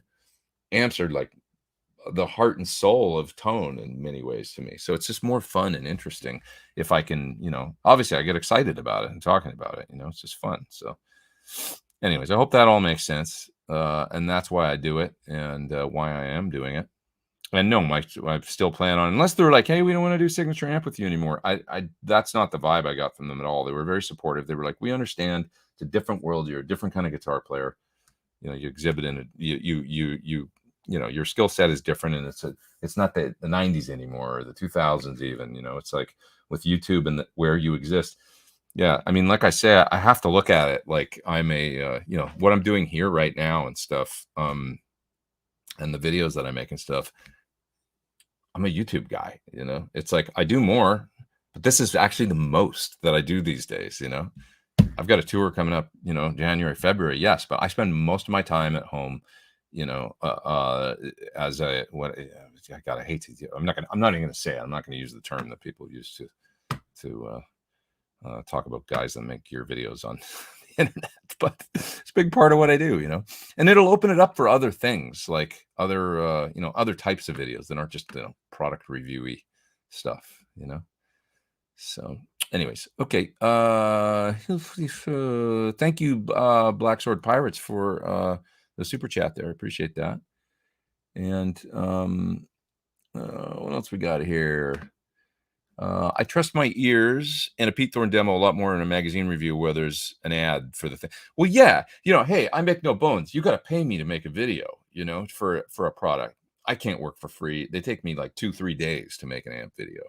Days, you know, and it's like somebody's got to keep the lights on in here, you know. None of it is, you know, so it's like that's a big part of it. But I follow the same formula that I always have, where if I don't like it and I can't get a good sound out of it, it's going back. You're not going to hear it. I've got to be able to get it to sound good. And if I can get it to sound good and make music with it, happy to make a video for it, you know. If I can write a little song with it and stuff and come up with cool sounding stuff and I think it's a fun product, then I'm happy to make a video for it. So keeps me out of trouble that way, you know, just being honest about it. Yeah. Rob says, your thoughts on gold foil pickups, and thanks for doing this show. Thanks, man. I hear people use them and like them. I've only played one guitar with gold foils in the past 8 years or something, so I have very little experience. But there was a Echo Park guitar that was sent to me for a review with gold foils, and you can watch that review if you search for my name in Echo Park Guitars. One of the very few reviews I did do for other guitars. It's one, you can count them on one hand, and it was for Vintage King, because they would ask me to do things sometimes. I'd be like, guys, I really can't do that many reviews for like other guitars or things. But like, okay, so they sent me a couple of these Echo Park guitars, and I did a review, video review, so you can hear me play the gold foils on there. I thought it was cool. They're generally kind of low output, so there's, you know, they paint you into a corner a little bit of what you're going to do with them. You're not going to play rock with them, but they're nice and clean for like some clean sounds and different stuff. They sort of remind me in a way of like the lipstick tubes. They're not the same sounding, but like the lipstick tubes in my Dan Electro that you heard me use in the Friedman Little Sister video, actually. A unique pickup sound that has a character that's very different than what I usually go for. And then it's got a fun quality that I'll use for that one thing, you know. That's how I think of lipstick tubes as well. So gold foils, low gain, clean, or I guess bluesy, you know, Rycuda, right? He used them. You know, they've got just an interesting character, but I'm no expert in them, that's for sure.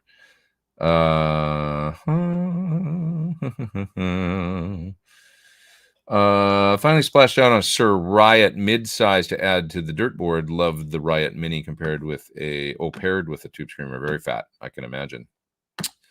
Yeah, it should be a very similar sound with the other Riot. They were made to sound the same, really. So Rob says, no one does what you do. Thanks, man. Appreciate that. Thank you. Thank you. I appreciate it.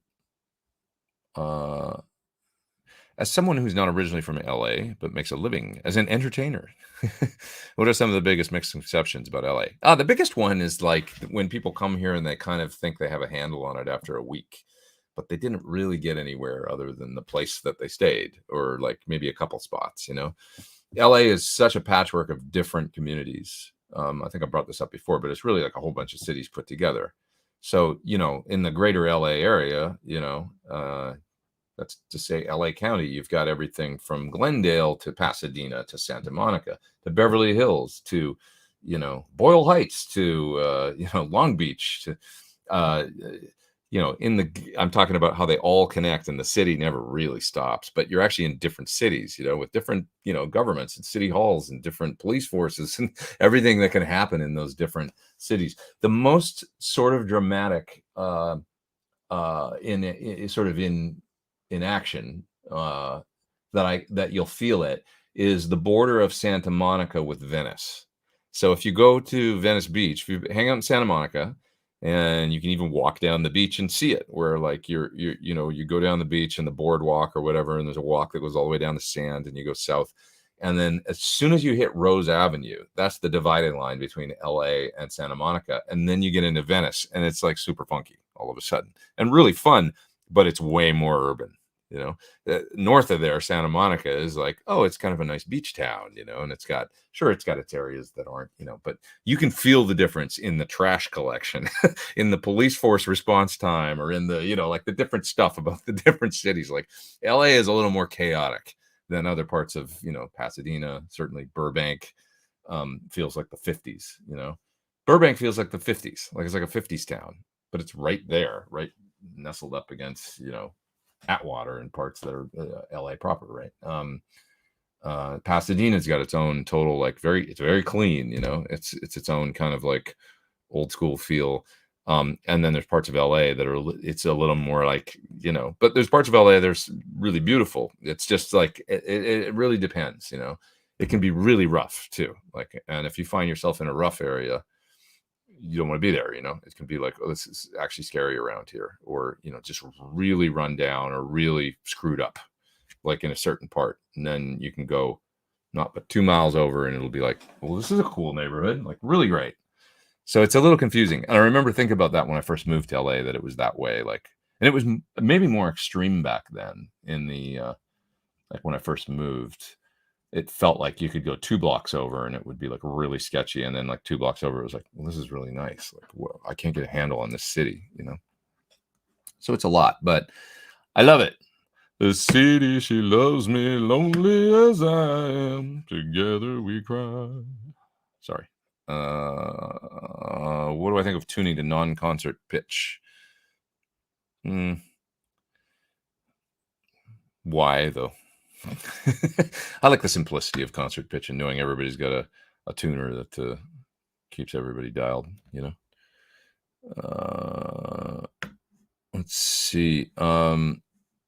Todd says, actually, Pete, Jay, and Patrick, or the rest of the guys from Sloan. I love Patrick. I mean, I got to be friends. I didn't know Jay, but he seemed like a sweet guy too.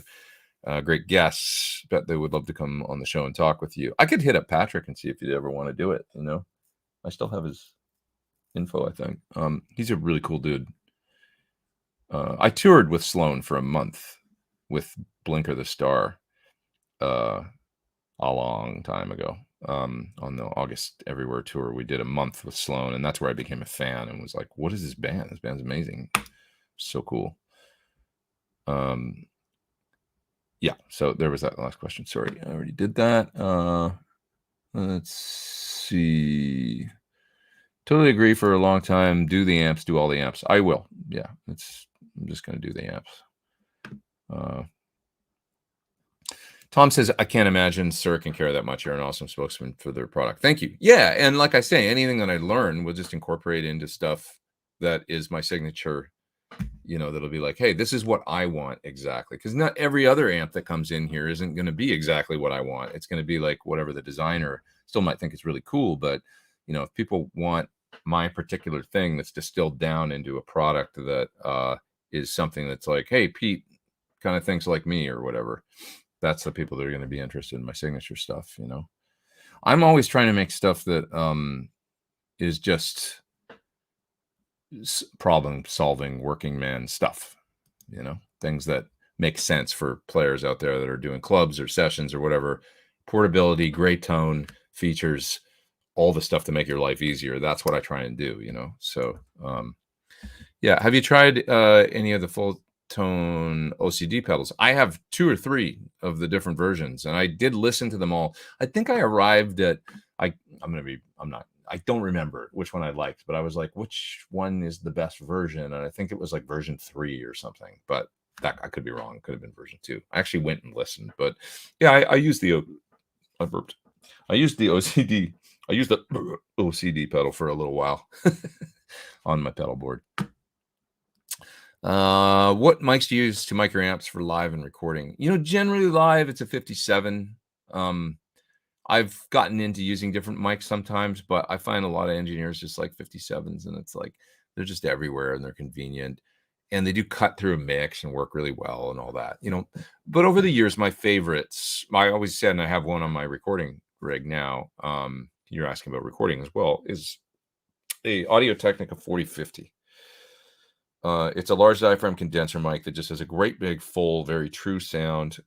And I heard for the first time the guitar player way back when in the B52s was using one on his AC30s. He had a couple AC30s in stereo, and the guitar sounded great in the PA. It just had this great, true kind of AC30 mid overdrive sound, and it sounded so cool in the PA. And I'm like, what are the mics you're using on those amps? And he's like, the Audio Technica 4050s. And then years later, I got to try them with Melissa Etheridge. The PA company had one, and I used it on one of my amps I was using on a tour, and it sounded great. And so that's a favorite.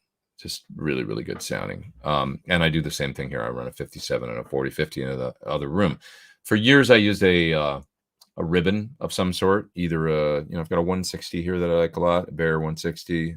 That's really nice too. The M160, it's a Hendrix mic, really great. Nice if you just want one mic on a cab, and it doesn't have to be 57 like rock. You know, if it's just like I want a nice full representation of the amp, a 160 is terrific.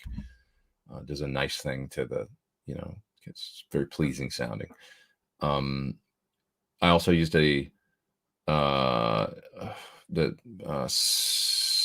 the Spalding or Suhr? I'm forgetting the name of the Guitar Center brand of mics. It starts with an S, and I can't remember right now.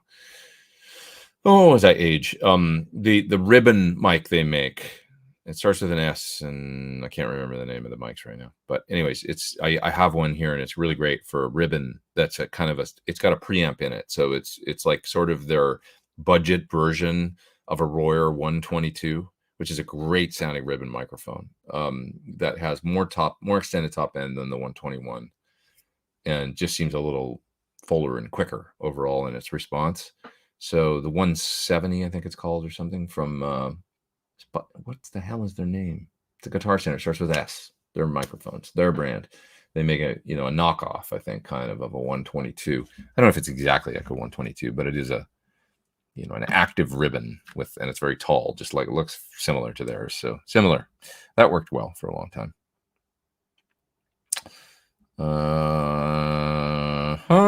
Todd says, always a great chat, very informative. Thanks, man. I appreciate that.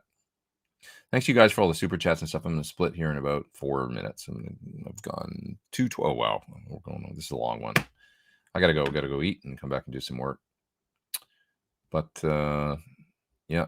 The other thing about Pete and Suhr is that they care about each other's well-being. Yeah, I mean, that's the other thing, is that John is like, absolutely one of my best friends, and I can always explain to him, like, hey, look, here's the deal, like, from John, at the end of the day, over just business stuff and everything, I know that he would want me to be okay, like, on a just like life perspective, you know what I mean, like be like doing the right thing for me, no matter what, that he would see that, because we're good friends. We talk all the time about stuff that has nothing to do with music. Other problems in the world and unrelated things, so, which is a bigger deal to me than our relationship on guitars. They're like a family to me. I mean, the Suhr folks, we have dinners together, and I go over, and I've known their kids since they were really little, like teenage, like preteens, I think. Now they're like all grown up and college graduates and doing amazing, and Kevin's an engineer, and so we go way back, to, so anyways.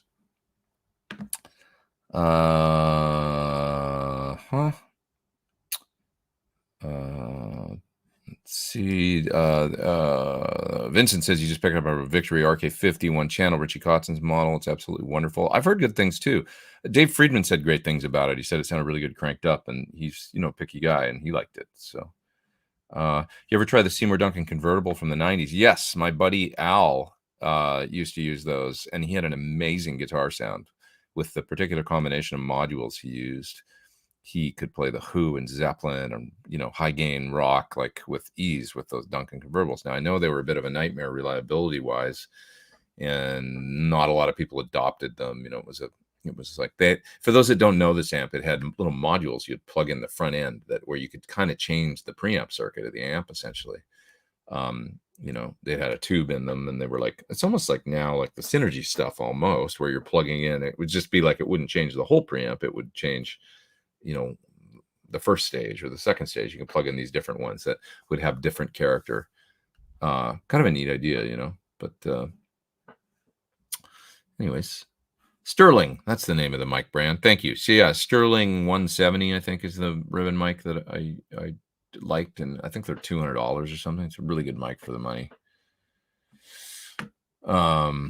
My Knees Hurt says Guitar Center brand that starts with S sucks. No, they're actually really good. The Sterling microphones are good. They were born out of the old groove tubes, like the GT. You know how I got into them? I had this mic I still have called a GT55. It was the groove tubes, you know, made overseas for sure because of the price. But I remember going to Guitar Center and actually trying this mic. When I tried a whole bunch of mics, I was putting together my home studio, and I just wanted one good large diaphragm condenser that was like kind of like as good as a 414 or something, but maybe not as expensive as a 414 because they were $750 or whatever, and it was like, oh, that's a lot of money at the time. So so I tried a bunch, and I had a 414 up, and I was just speaking into them with, you know, like my voice and like headphones and listening to this bunch of mics that I had on stands.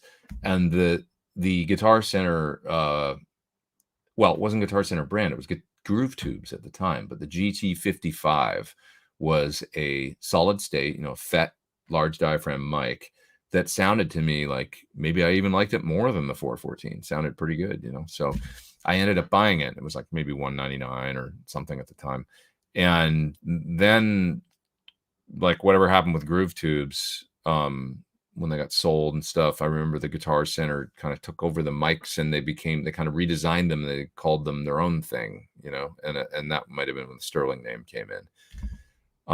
And they sort of had redesigned GT55 that was a Sterling branded one. And so anyways, I've used them for years and always thought these mics, wherever they're getting them made, stuff, they sound pretty good for budget microphones.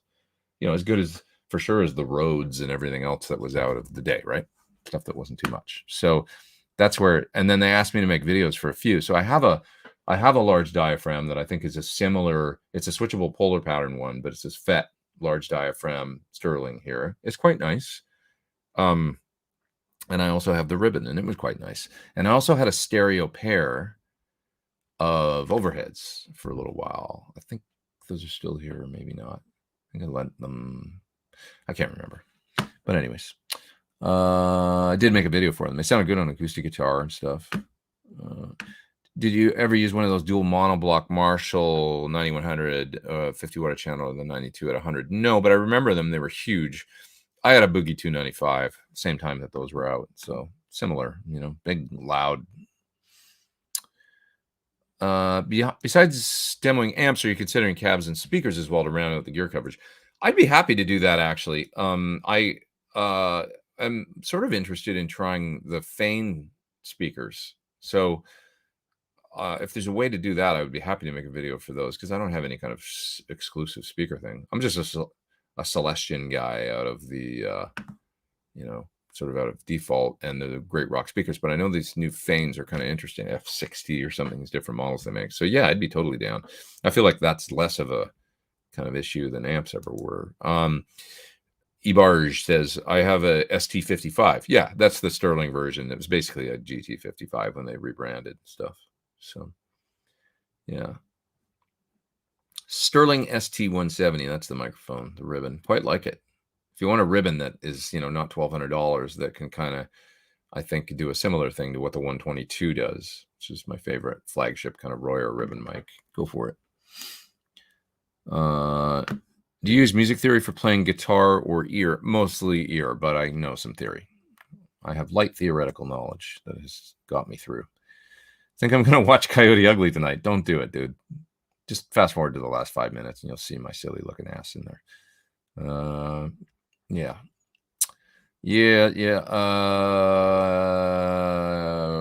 Easy to use compressor for a noob in the pedal world. I mean, a Dynacomp is probably a 2-knobber. You know, hard to screw that one up. I should really go, you guys. I'm hungry as hell, but I am enjoying this, answering questions. So I should split though. Ever tried a PRS CU22 or CU24?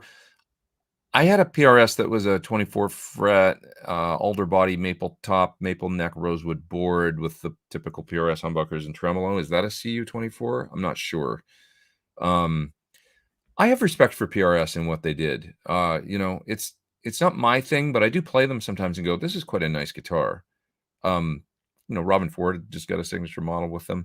I think that Paul he was the original guy that, you know, beyond Fender, Gibson, what else did we have? Hamer, Dean, you know, but they were like closer to Gibsons in the design, really. Paul did something different. It had a tremolo that was a different design. It was a custom tremolo, you know, it had 25-inch scale. It had quite a beautiful body for the, you know, like the design of the arch top and everything on it, the way that it kind of, you know, the maple top on the PRS, and it had a very distinct look, and it didn't look like a Fender or Gibson. And he made it work and built it into a, you know, and I gotta give it up, you know, for that. The ones that I really bonded with were the McCarty. I had a McCarty for a few years that I used and liked, and you know, it was a really good guitar that was basically a Les Paul with a stop tail, same, you know, scale length and all that, and it was good. Okay, everybody, I'm gonna split, go get some food, and then I'm gonna come back and work for 4 or 5 hours, and then that'll be it for today. Everybody have a great week, and I'll see you next time. And watch for a video for the Laney if you're interested in that this week. They call it like a real plugin or a tube plugin or something. They call it that, but it's a tube head that you can do IRs with and stuff like that. Pedals too. Got to get to that MGAT1 from the nice folks over there at Sinvertek. Also the Black Star preamp. It's like a preamp pedal that you can, you know, record with and run into. You can do all kinds of stuff with it. It's crazy.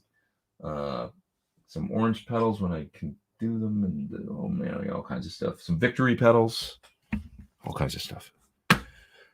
It's a lot. All right, everybody, have a great week. Rock on, rockers. Love you all. Take care.